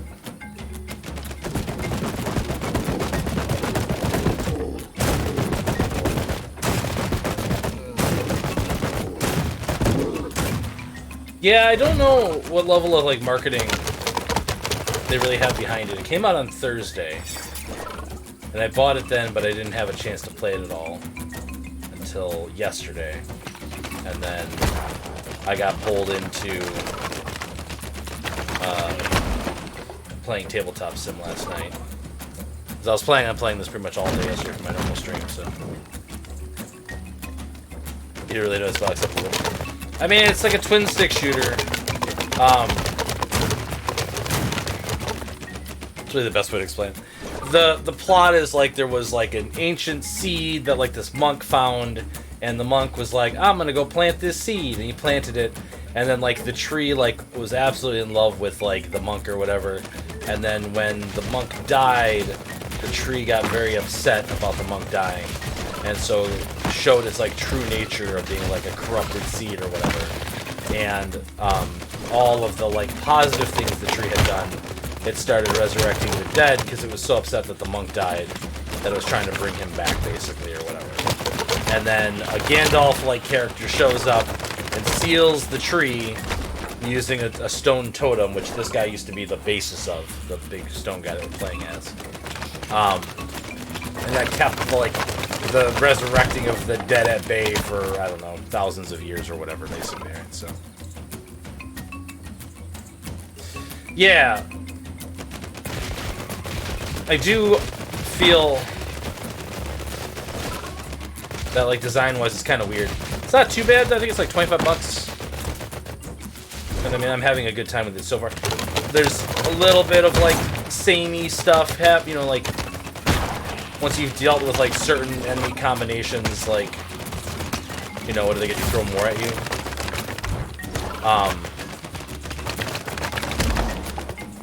And then on top of that, like, I don't know, I could use some more like mini bosses or bosses or something just to like keep it varied a little more, you know?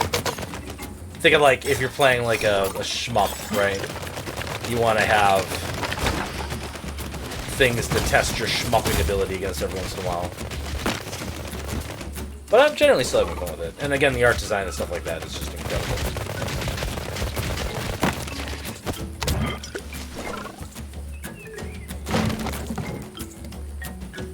Right, exactly. Gross. And then again, I complained earlier, I don't know if you were here when I was doing that, but like, sometimes the grass, like, I can walk through this grass over here just fine. This grass over here looks no different, but there's like an invisible wall stopping me, right? And this one is like, kind of makes sense, but I just wish they had like, the grass that's too dense to walk through or whatever, made it like a different shade.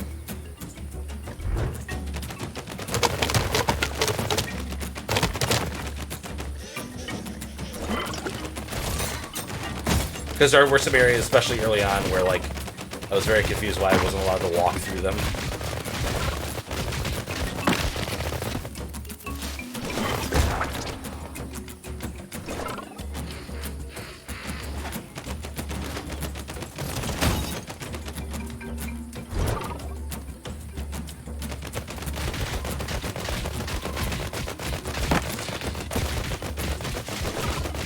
I'm really excited for that next upgrade because I'm gonna get on kill with the basic gun. I'm gonna get heals, which I think is just gonna, you know, be amazing.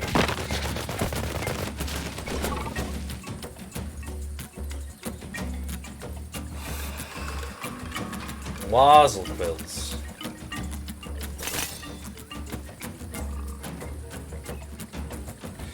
Oh, Barry was doing the tabletop sim stuff for Deer's Birthing of Days, and so we played Secret Barry for most of the time that I was there, and then Werewolf one night for like the last bit.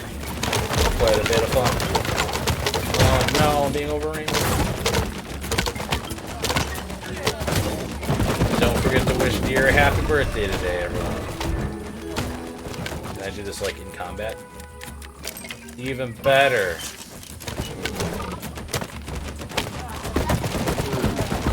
Our pea shooter is fully upgraded now. Hooray!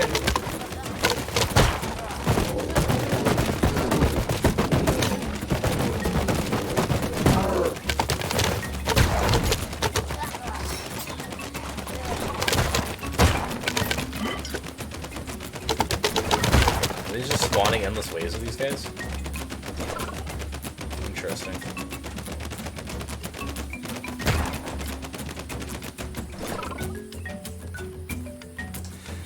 It's Secret Hitler, but modded so that all the references to like fascism and stuff like that are removed from it, and switched over to like more stream-friendly topics, basically.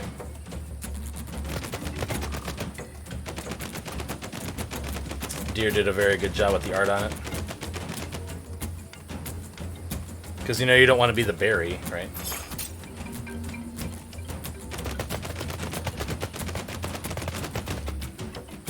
The Jewish word is Secret Hitler. Yeah, basically.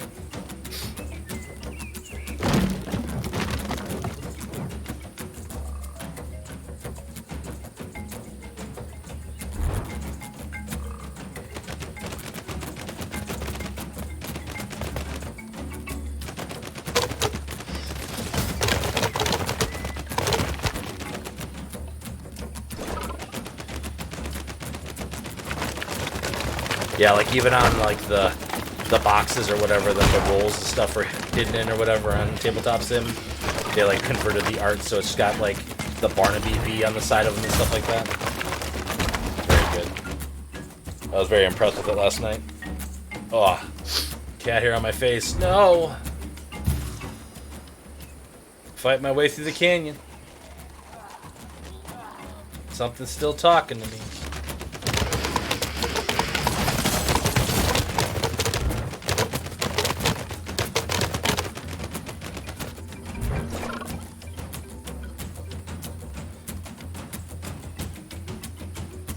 Yeah, no, it's very good.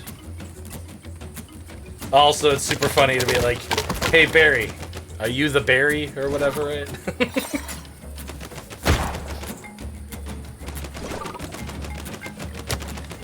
Or having Barry be like, don't speak that name in my presence and stuff. No, it was a really good time. I had a blast. I was super honored to be invited along.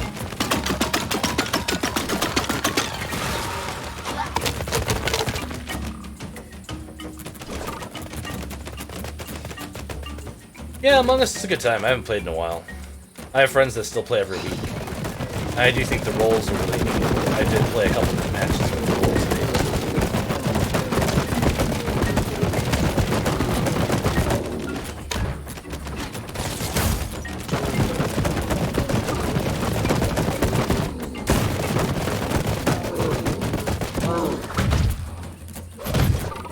Yeah, that healing on kill is amazing.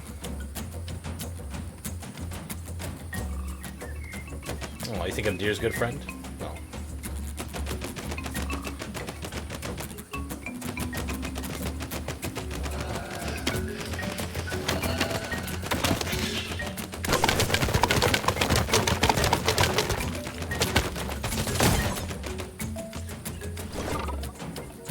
Yeah, I mean...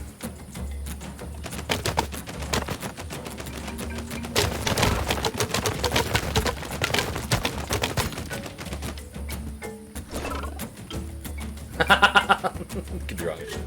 I mean, I try to be nice to everybody and like get along with everybody, right? But I definitely enjoy playing games with deer and talking to deer, and you know, I help mod for deer now, so I would consider deer a friend.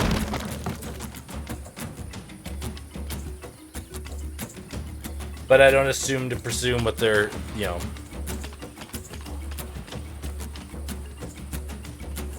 Past everyone. Yeah. But, like, you need to have people that are past everyone in the world. Otherwise, the world is a less exciting place. You know? The big difference that I've started to figure out in the last couple of years is that, like, while I can be nice to everybody or try to, like, you know, not start shit or whatever and stuff, in a way that still leaves it where I can still, like, be myself and, like, have opinions and, like, you know, defend myself, whatever. Like, I used to, you know, pre-2016 and of course stuff like that, be very much a people pleaser, basically, all the time, right? So, Malu! Thank you for that raid of 6. I hope you're doing well, Malu. You're the Black Plague, and... No. Crowds, you're a joy to have. Like, any stream I've ever seen you in, interacting and stuff like that. It's been a good time. How you doing, Malu? What were you playing today? Somebody could shout out Malu, I'd really appreciate it.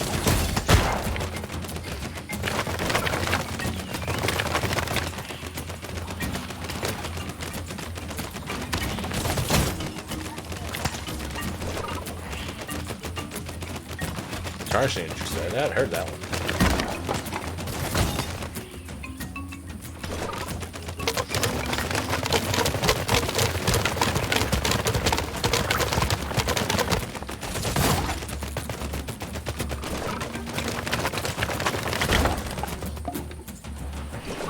Kind of Soulsy Metroidvania vibes and stuff. Interesting. I'm playing Curse of Deadwood today, which is a game that my really good friends that have been friends with since 2nd grade's younger brother worked on. Which is why I'm checking it out. And I'm generally having a good time with it. It's their game studio's first game, which is really cool. But I do have some nits and some picks. Mostly... like, why won't you show me where I can walk? Is my main complaint.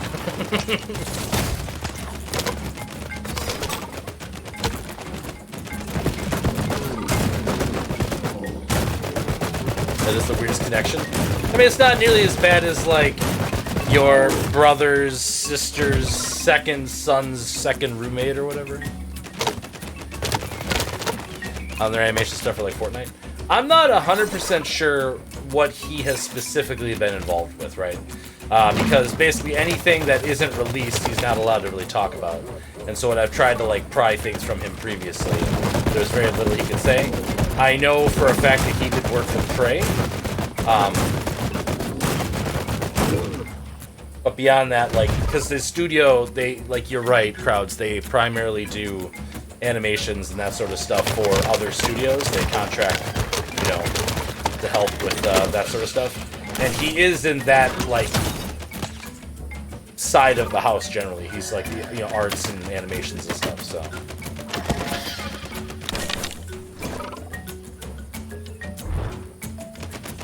But I'm planning to watch the credits later and see specifically what his name is in this one, so. Yeah. Which, again, it's really cool that they actually got something out that they developed themselves now, and not just helping other companies that, you know, get all the credit for their work, basically, if that makes sense.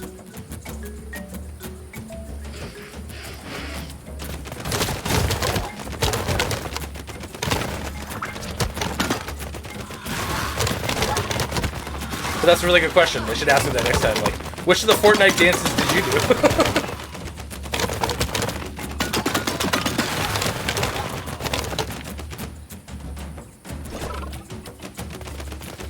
Yeah, it's pretty okay.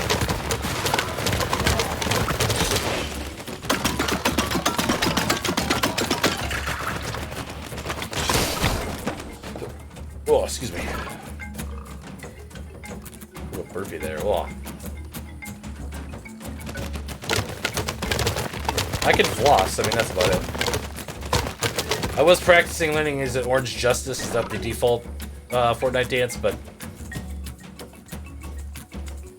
which Fortnite dance are you motion track for? Look, there's something really funny about like doing VR chat and then you start flossing because that's like one of the few dances that can actually translate into VR chat pretty well, you know.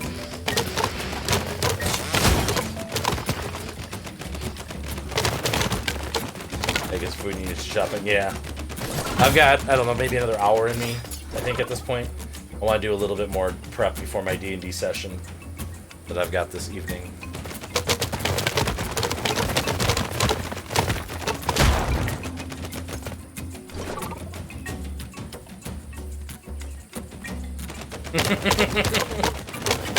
Mallow's gonna eat nothing but wax candles. You know, they're just gonna like go to like one of those candle stores and buy like the big jar candle and take a spoon and just start eating the wax. It's soup.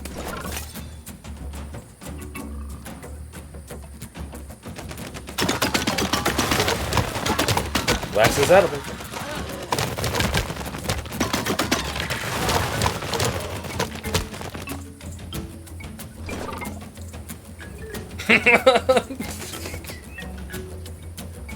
Did I already check over here? I think I might have already checked over here.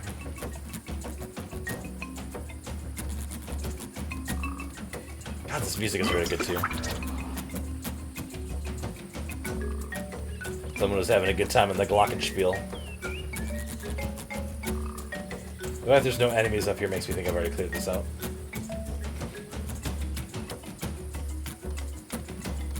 Anti-wax, oh no.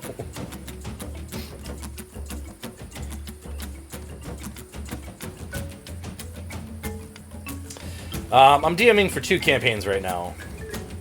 Tonight is my normal weekly, or bi-weekly, I guess, session that I have been running for about 2 years now.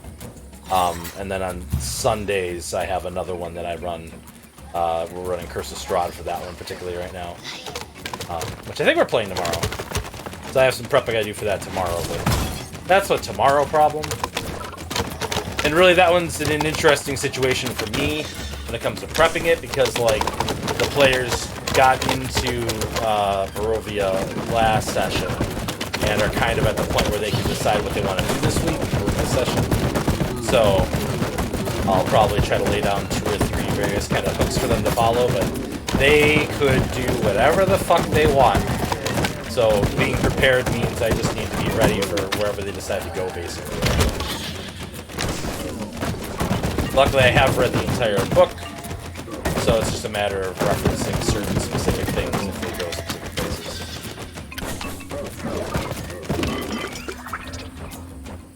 You don't play D&D? I mean, like, I would recommend it. It's a good time.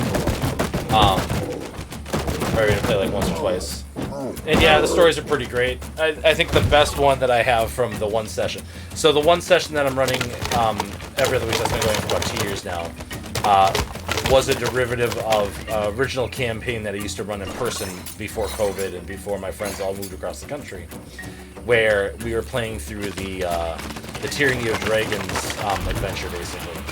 But when the characters were in a cave full of Yuan-Ti, they stopped showing up, basically. One of those situations where, like, because of some outside drama, there's always got to be drama, right? The campaign kind of shuttered, and as such, we stopped meeting. So I don't know, like a month after, like I very specifically have like a Discord that I keep track of all the notes and stuff in, and I have since all the way back then. I wrote a post in there basically explaining like how the campaign ended because the adventurers never stopped the great evil from destroying the world, basically, right? You don't get as fun with it because without visual aids. Yeah, like, so you definitely need to find a DM then that wants to use miniatures or that sort of stuff. I play it in tabletop sim these days when I'm playing it remotely, because I like the tactile nature of tabletop sim. You know, being able to physically roll the dice and being able to move the pieces on the boards and stuff like that. It's also pretty easy to import maps, battle maps and stuff into the game. Who plays D&D these games? Hey dear, thanks for stopping by. Be an interesting way to come in, yeah. Birthday, yeah. It is Deer's birthday. Chat, make sure you go say happy birthday to Deer today. So anyway, that campaign ended with that. And yeah, I basically wrote it like it was like 30 years later, and like a new adventurer came across like some of the old party's items, basically showing that, you know, they never got out of that cave effectively, right? Do I want to get shaken? What? So the new campaign was basically set in that failed world, right? Where the great evil had taken over and basically won. And then I've taken like that original written campaign and I've modified it to make a lot more sense of like this destroyed Sword Coast and the world being in ruins basically, rather than the pristine world that they failed to protect in the first place. And some of the characters are playing like direct descendants of characters, because it's been like I think like 40 or 50 years since the events of the original campaign and Tiamat escaping into the material plane. To give them some space to like make some decisions and things, right? Well, there was one point we were going through this ancient desert to try to find, or they were going through an ancient desert to try to find some very high powerful magic users. And it's like this, you know,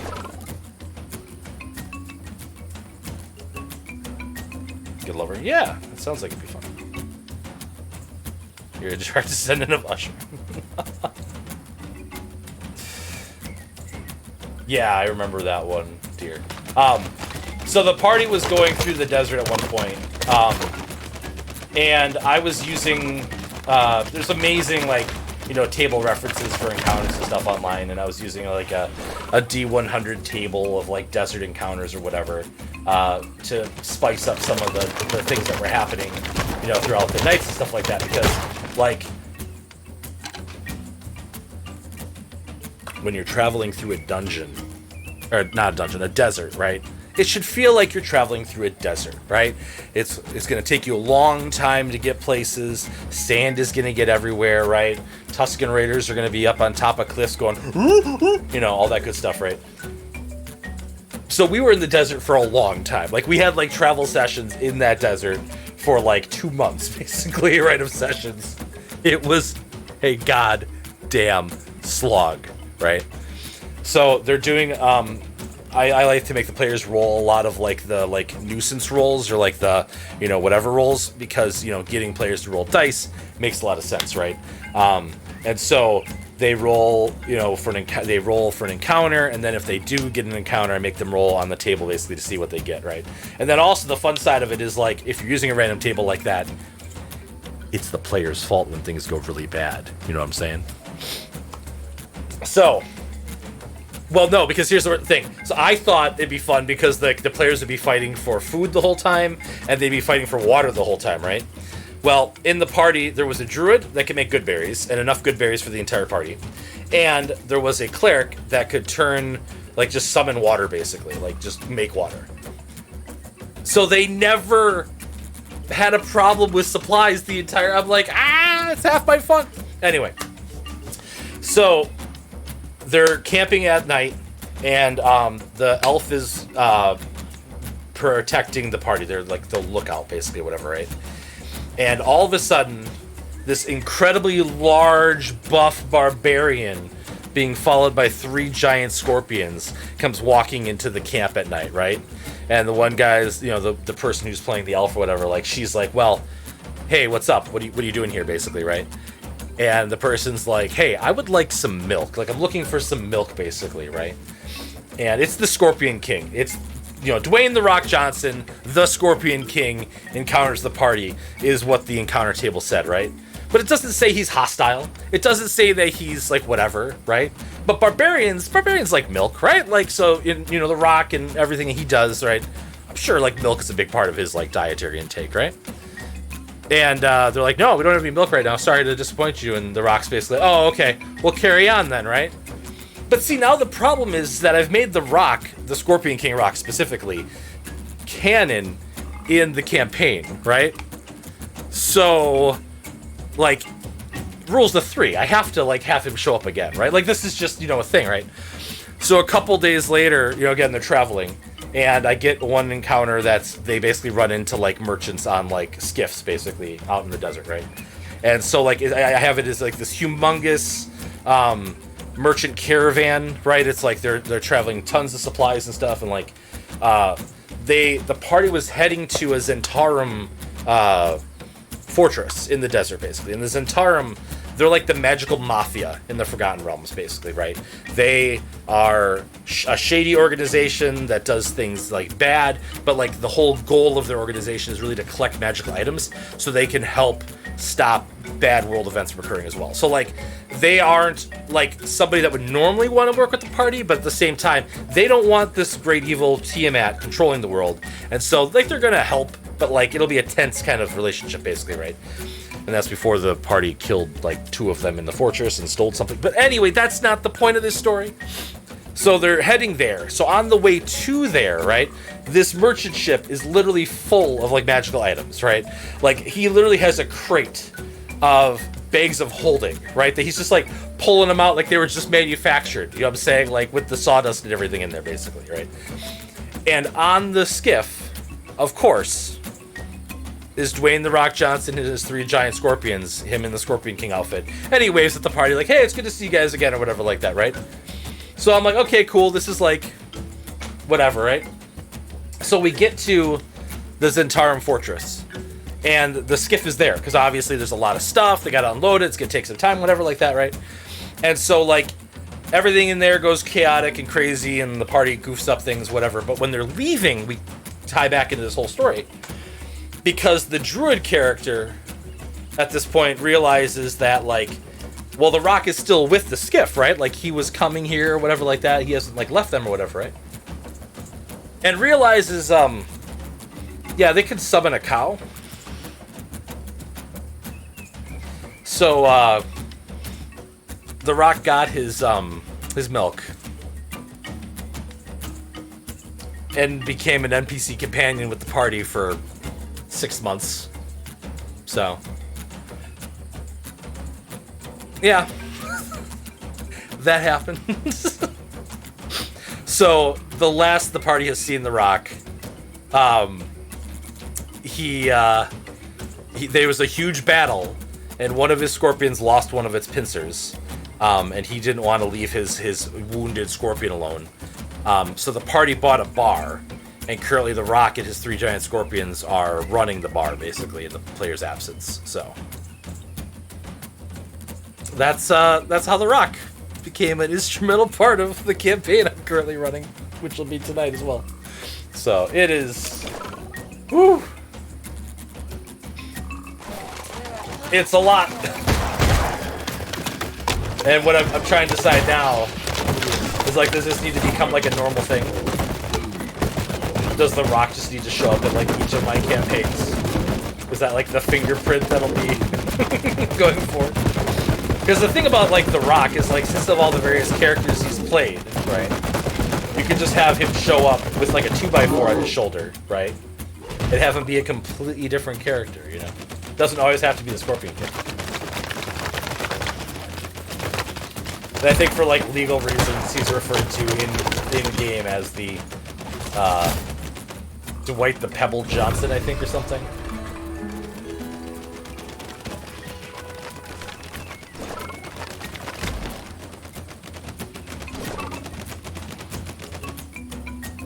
No different, but just notable actors. Yeah, right. So yeah, crowds, D&D's great. We could have some random fun stuff happen. And I bought a book a couple days ago that I'm about halfway through right now. That's all about running your games more efficiently. And I do a lot of the, like, general stuff that it recommends, but there's a couple, like, organizational tips that it recommends that I'm gonna try out. tonight in particular. Which is why I need a little more prep time this evening. Dwayne Johnson. You're not wrong! We could put. Oh! I love that idea.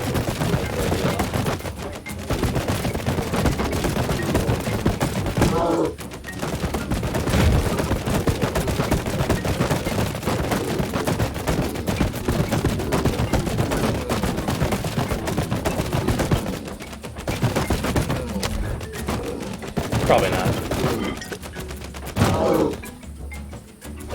Oh, I'm a heavyweight champion because I killed so many of the knots now.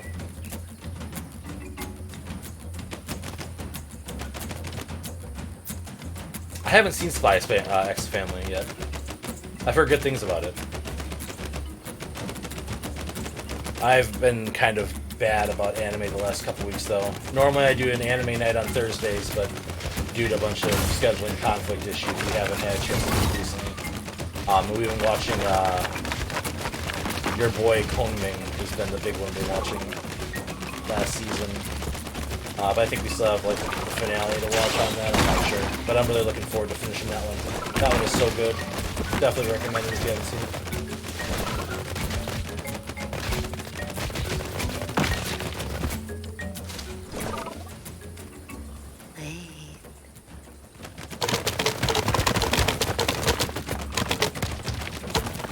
It's kind of unsettling to have it whispered into your ear, not gonna lie.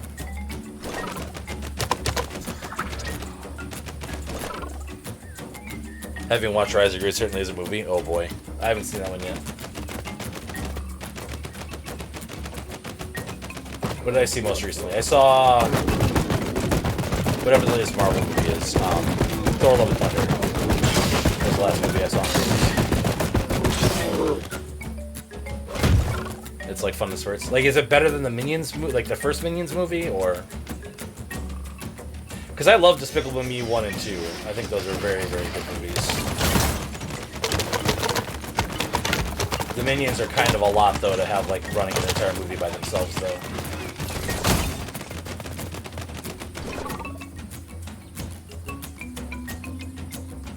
The best Despicable... Okay, well then I'll have to go see it, I guess. Hydrate?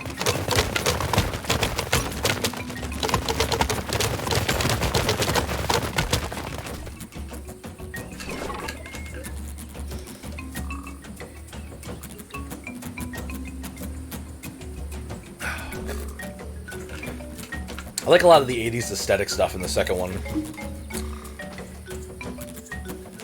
And a stretch. Oh, yeah. There.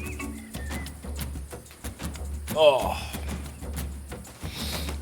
Okay, I need the stretch more than I admit.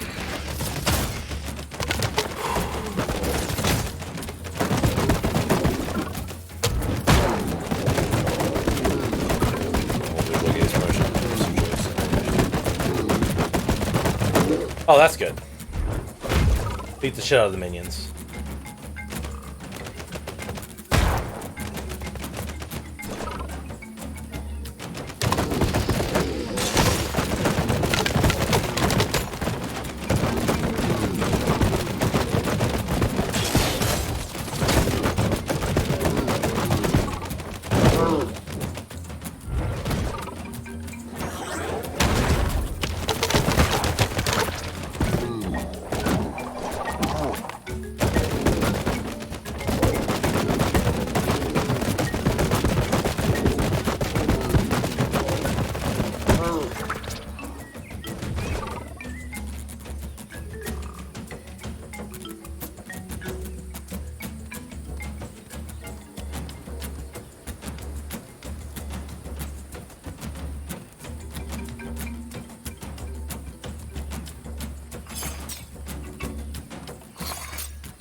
I have 3.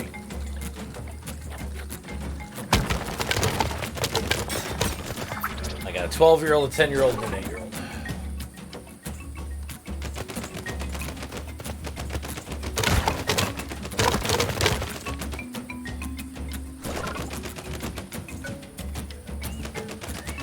Yeah. It is a lot. And like, I don't know, 5-6 years ago it wasn't so much of a big deal. It's more of a challenge now though, being that I'm a single father 50% of the time.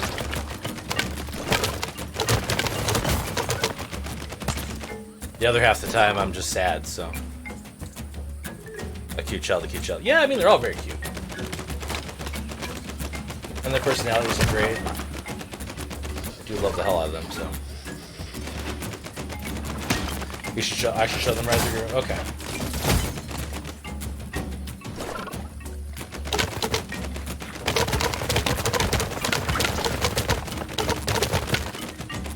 Aw, thanks.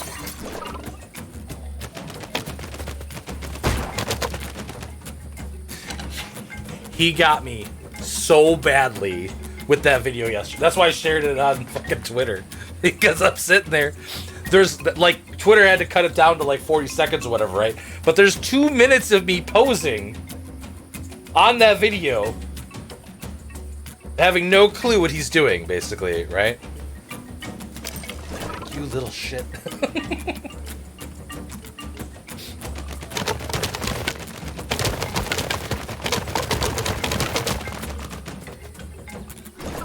Yeah.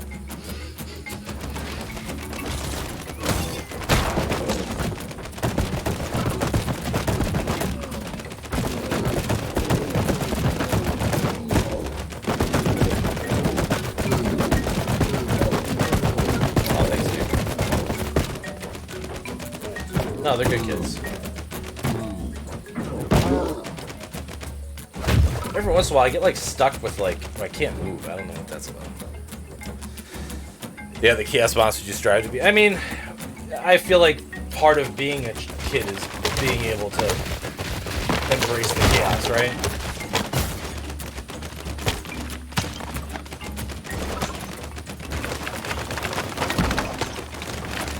To a certain degree. I do wish some stuff was a little easier, and I do wish I felt like I had, help isn't really the right word, maybe? I don't know.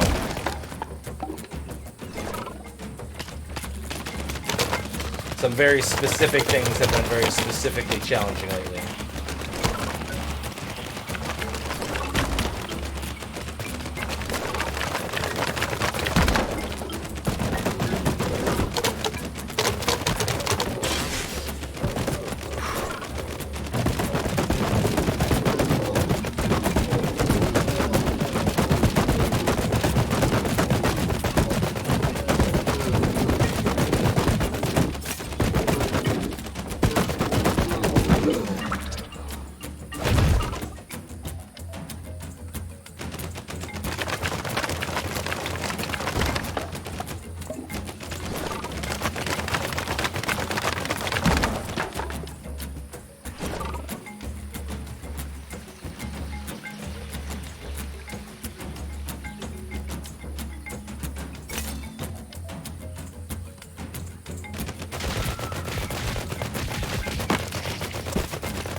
I should probably be fighting the whispers instead of like exploring.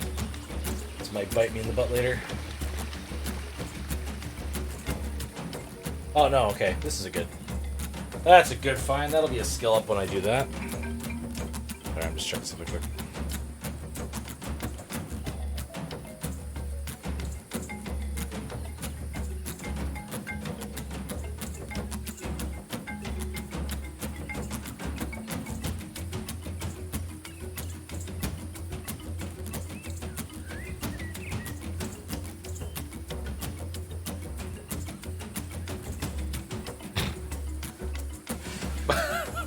My Discord was talking about deep dish pizzas earlier, and everybody wants them apparently.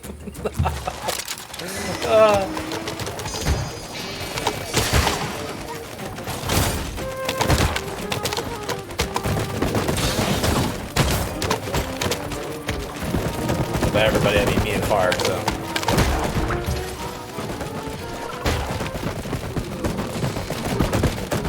You throw them a Yu-Gi-Oh card? Nice. Throw that away. I haven't bought physical Yu-Gi-Oh cards in like 20 years. But I did play a Cyber Dragons deck in Master Duels when that first came out. I still don't have enough, I don't think. Yeah, I don't. I don't really know which one I want to upgrade anyway, because, like, so many choices.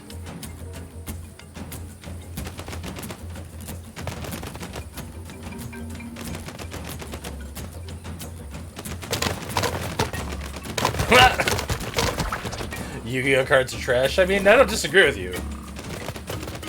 I definitely way prefer playing Magic the Gathering, personally. And I feel like with all the various formats and stuff like that you can play Magic the Gathering with, it gives you a lot more freedom to play the game the way you want to play it. Whereas the Yu-Gi-Oh, you're pretty much just stuck playing Yu-Gi-Oh.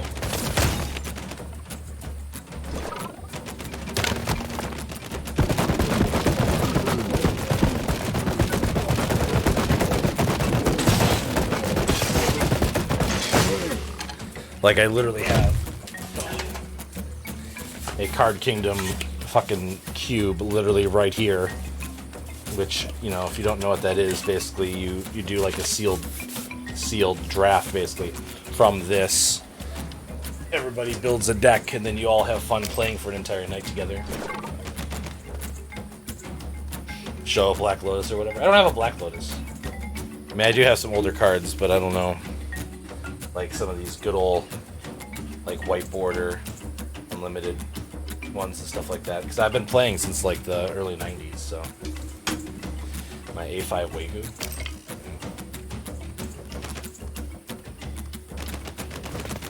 But I also haven't bought, like, physical Magic cards in, like, 2 years either, because everything.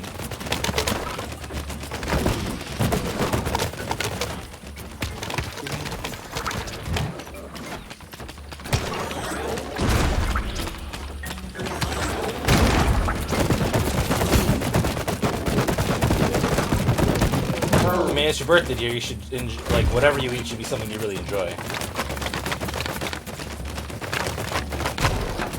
I would say you should go get yourself, like, KBBQ or something, but... I know you also had that recently, I think, right? So...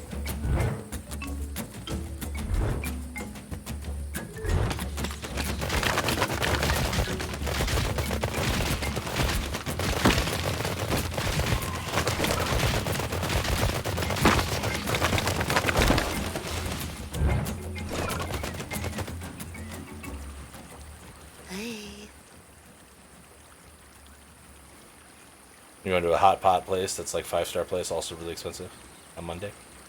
That's fair.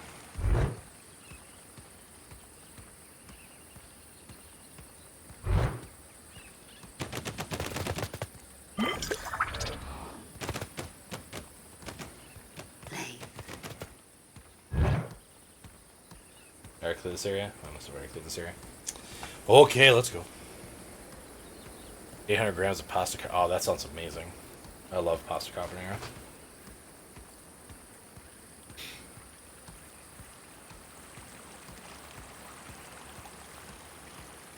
It's about time you got here. Huh? Sorry, I guess I didn't know we'd be in time. Who are you? I'm the Whisperer. Whoa. That was you?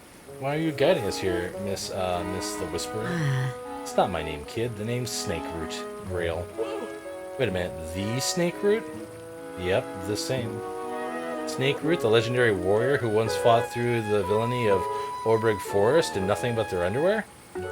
Well, yeah, kid, it would have been too easy otherwise. Snakeroot, who knows every nook and cranny of Nottington so well they could walk blindfolded from one to the other without hitting a thing? Yeah, sure, blindfolded. The Snakeroot ho... Yep, sure, listen, kid. I know I'm great, but we don't have any time to waste. I've been watching you two, and I know what you're after. Recovering all the stonelings will be for nothing if you don't know how to recast a spell over the Deadwood Forest. I'm sorry, I'm just such a big fan. I've been following your legendary deeds since I was a sapling. Do you think you can help us? See that big rock here? This is the first in a series of monk stones created very long ago by Deodre monks. They made them so the spell could be hidden, but never truly, and so that the story of the Dust Angel could be preserved. This first stone has been unearthed, somewhat recently by the looks of it. Very odd, but there are others out there. Deciphering the runes reveals the location of the next one. No one has been able to read the runes until now. You can read the runes? I can, and I have. Come on. I know where the next one is. Oh, and before I forget, take this. It's called the Gravel Grinder. It should prove quite useful. It's got a bit of a kick to it, so be careful. Come on, I'll guide you from the cliffs. Follow my voice. I'd follow you to the ends of Nottington. I mean, yeah, no biggie. We'll be right behind you. So the only thing kind of weird / gross there is the fact that he said that, like, he's been following them since he was a sapling, and then clearly has, like, a crush on them, right? So, alright, let's see what does this do.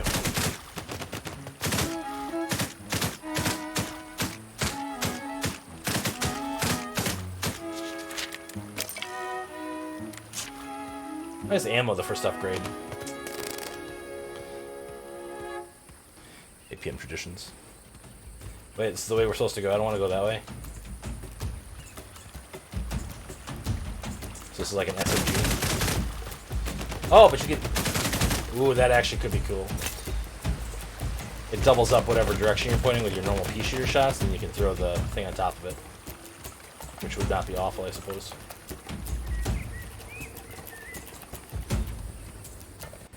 Run!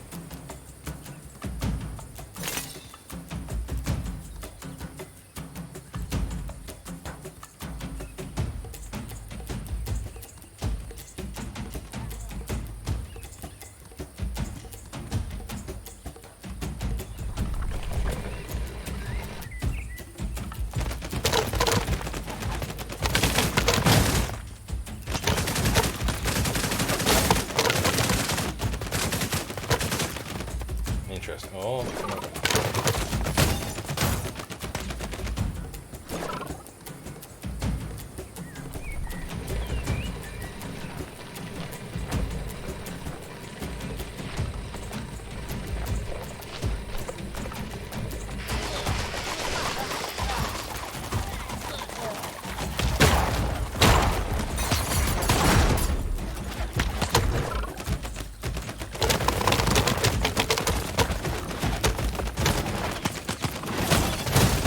Thing is though that like I get heals from like the pea shooter killing stuff, so what does this remind you of?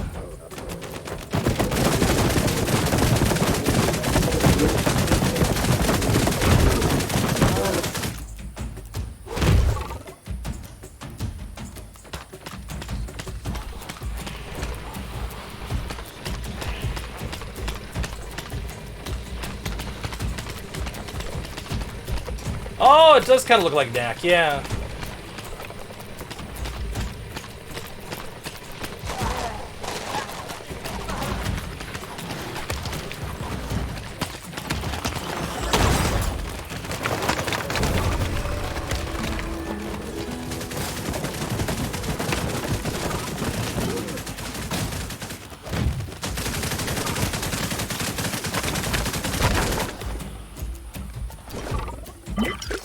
Weird.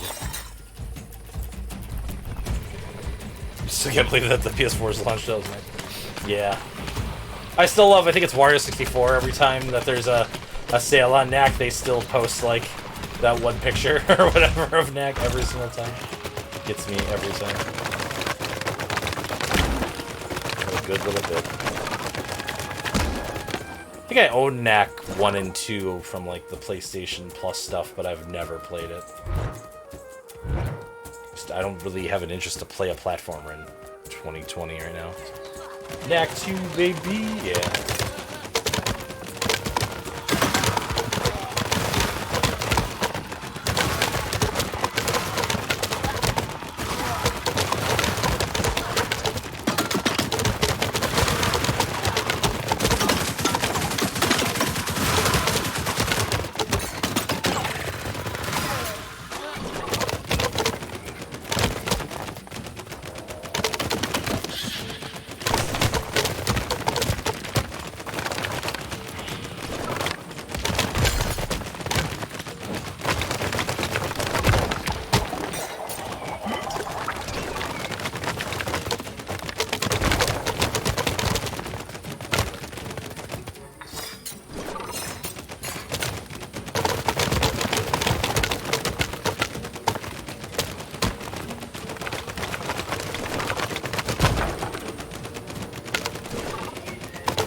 many of them.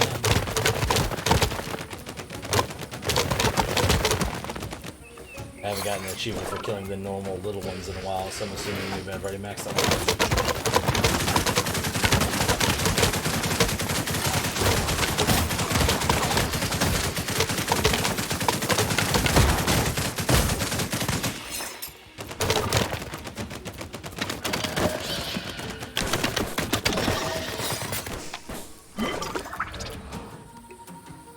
Interesting. So I have 4 skills now. This is fully upgraded. I mean, I kind of like it because, like, I feel like it'll be good against bosses and stuff. Because, like, the nice thing about it is, like, I'm already aiming at whatever I'm aiming at with the pea shooter, and then just adding extra damage to it, basically. The only problem is that since it doesn't pierce like my normal shots, the saw blade might be better in that regard, at least from a piercing perspective, a little bit, right? So, I don't know. I can't believe it's almost 3 o'clock already. I gotta eat lunch and stuff here too.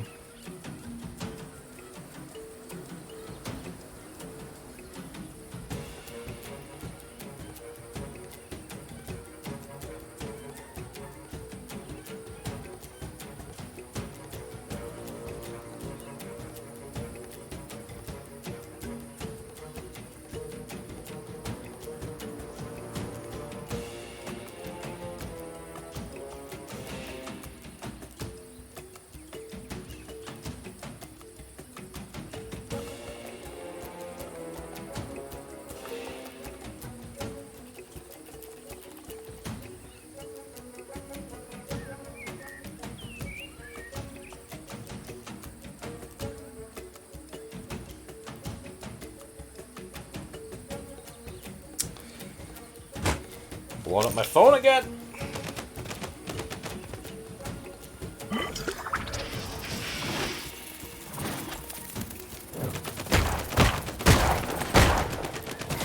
They're like little wavy when they're running too. I like that. Very good. The little thorn enemies that blow up when they get near you, like little zerglings, are very, very good.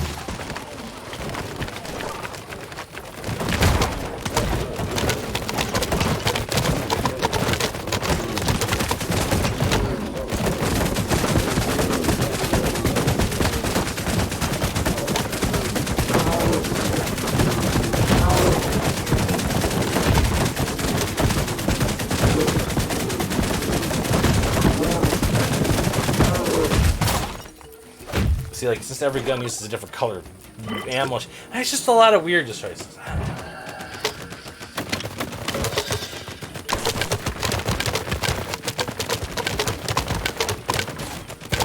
I heal when I'm killing stuff with the pea shooter, so I want to use the pea shooter as much as possible too.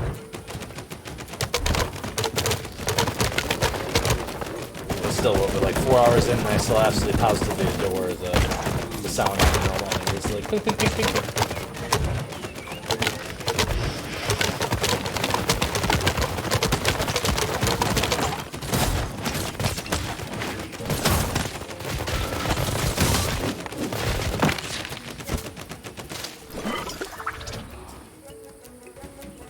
A lot of blue ammo. It doesn't really help me right now, though.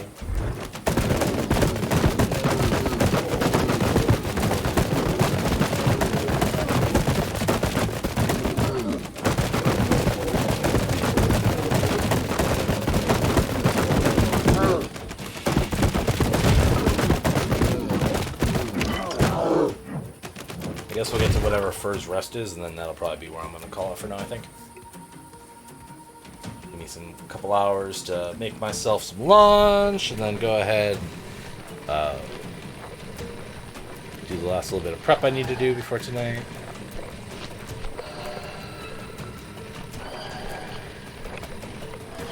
That angle might hit me. Oh! When I ordered breakfast this morning, I also ordered some chicken tendies. So I'll probably eat the chicken tendies and then make myself like some rice or something inside of it.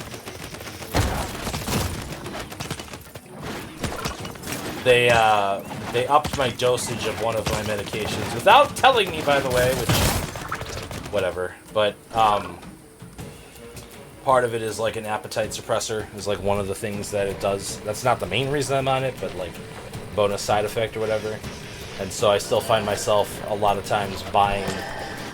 I mean, I've been on it for like 6 months, but sometimes I'm still like, oh yeah, this is what I would have gotten when I ordered from this place last time. So I order way too much food. But then, like, at least I'm listening to my body enough to be like, oh yeah, then I'll just save it for lunch or whatever.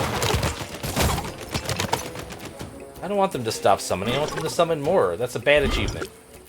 They're totally exploitable to gain extra levels.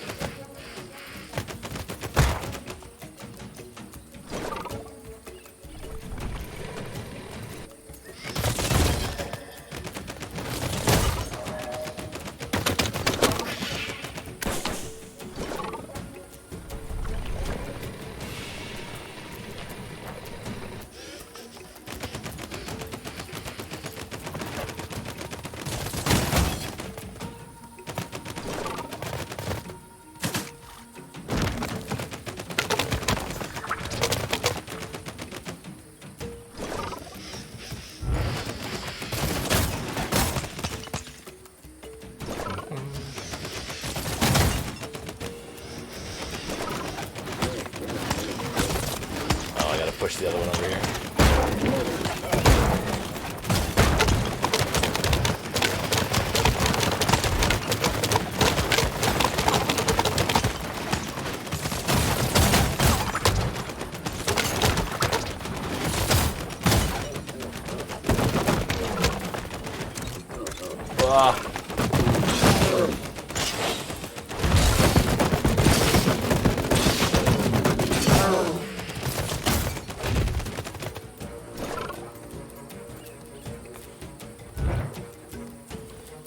There to get the rock in the first place. Alright.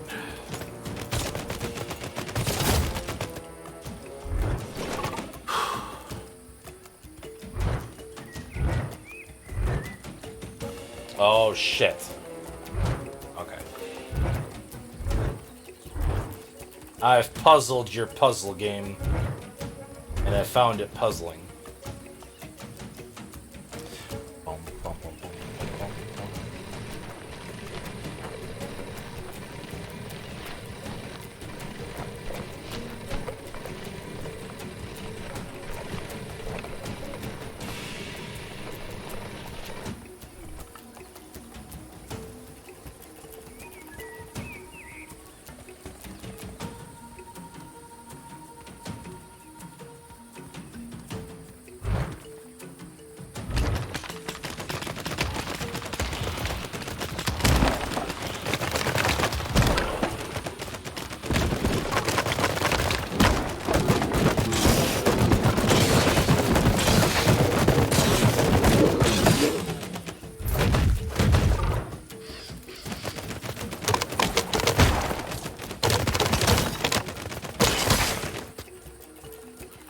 Yeah, the golem does look very much like Knack, though, doesn't he?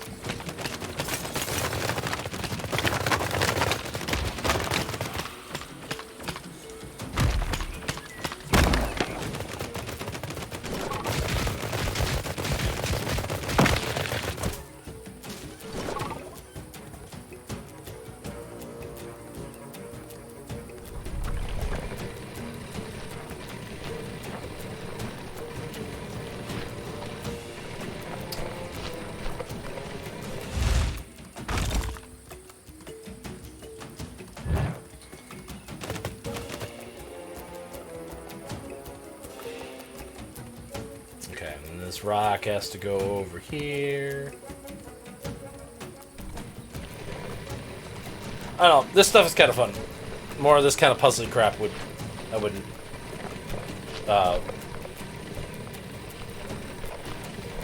words be against. There we go. That's basically what I'm trying to say.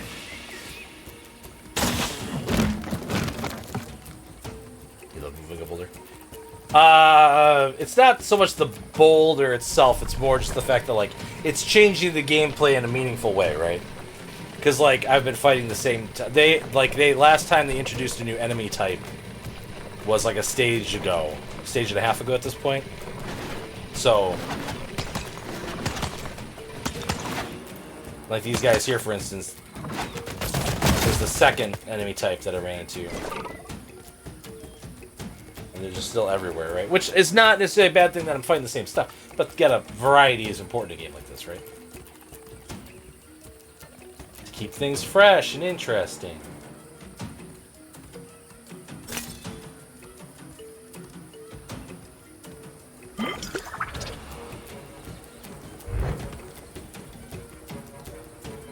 But I got the, like, oh, I realized the mistake I made here moment when I saw the other cliff face or whatever, right? And that's, like, that's what you want when you're doing puzzly things, right? Oh, God.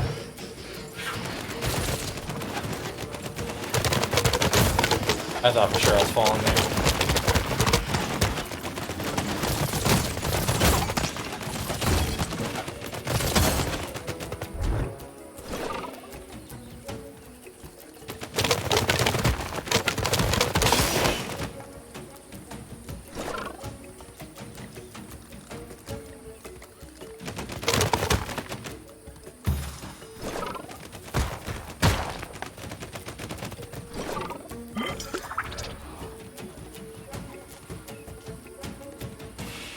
Run to the hill.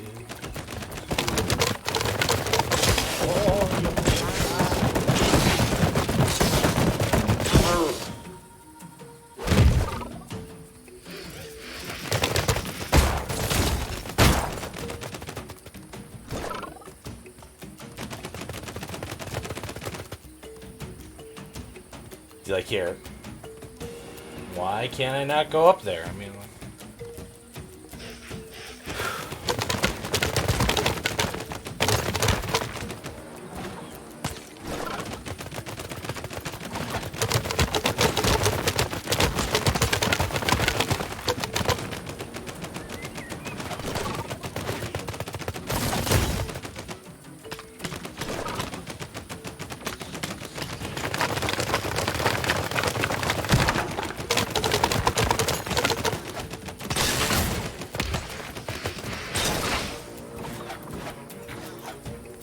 what's up here? The cliff. Alright. I'll bite this. Oh my goodness.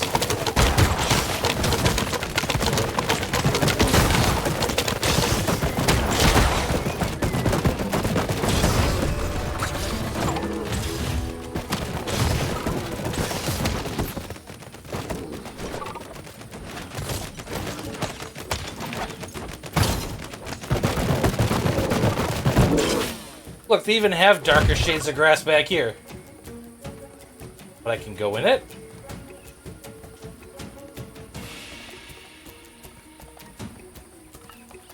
I don't understand.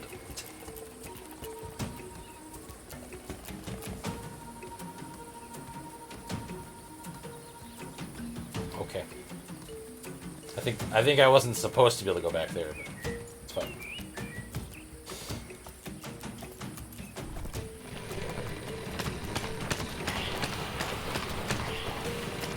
Yeah, I mean, the character auto-aims up or down, basically.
Okay, so what does that do for me?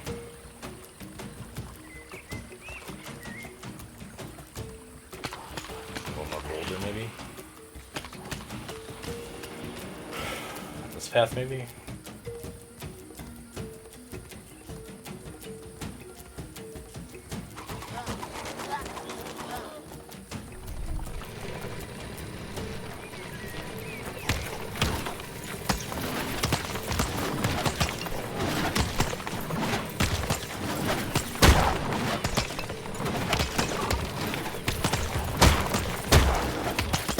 Whoa!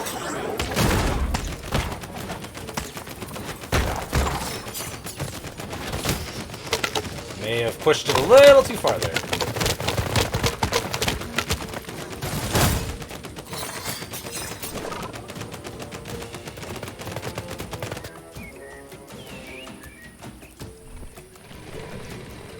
Pushing this block just a little bit further to make a bridge to cross over.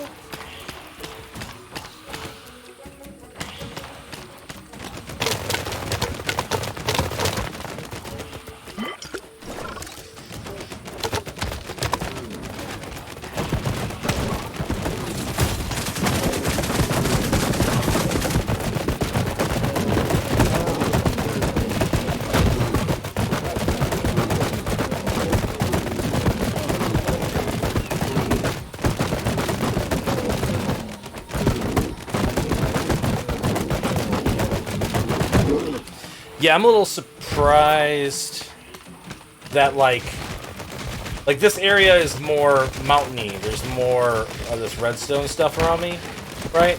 But that's about it. And I had suspected that the game would get me pretty quickly into the Deadwood, which definitely, like, that's all the, like, purpley, kind of viney, kind of log-looking stuff all over the place, which I definitely think will have a different aesthetic feel to it, right? But then that also has me wondering how, like, long this game really is, right? Because, again, I'm still generally having fun, but at the same time, I've just been fighting the same... Oh, here's another wave of the same basic stuff over and over and over again. And, like, when you've got the tactics on, like, how to deal with, like, even, like, a really, really big mob of things, right? And, like, rather than hopping off the blocks right away, trying to push them as long as I can while being attacked so that they're all grouped up and I can easily blow them all up in one attack. I don't know. Like, it's just...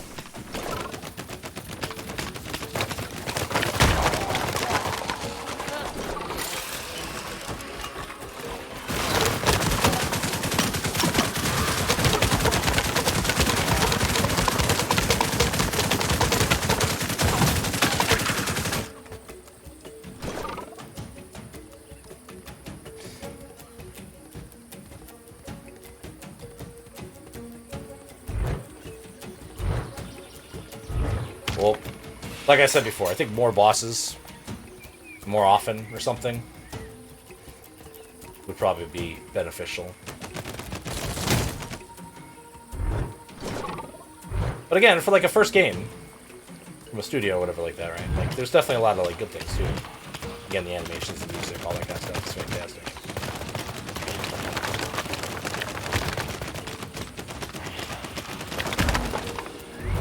The character design, the plot, generally at least, right? You want to do zombies, but you want to do different zombies, so they're wooden zombies. That's neat. I like that. Conceptually, that's cool. Then you get the nice fun play on words by saying they're Deadwood. Haha. Yeah, I think this is probably where I'm going to call it, though, for right now. Go get myself some lunch. Finish up my D&D prep. Catch up on my messages, because apparently my phone's been blowing up this whole goddamn time. Let's load in maybe a cutscene? Maybe? We'll see.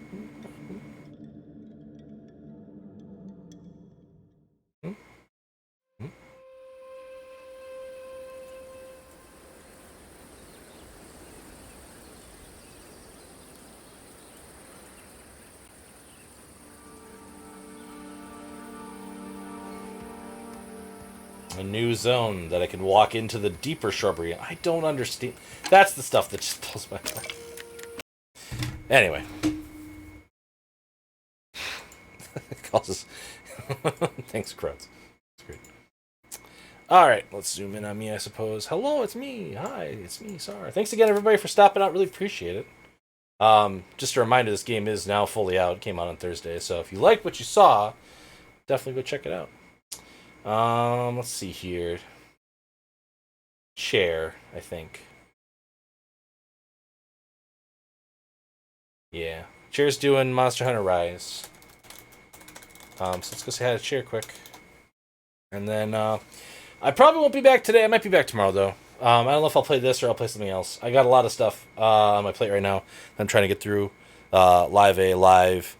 Still trying to get through the older Xenoblade games before the third one came out. I failed at that.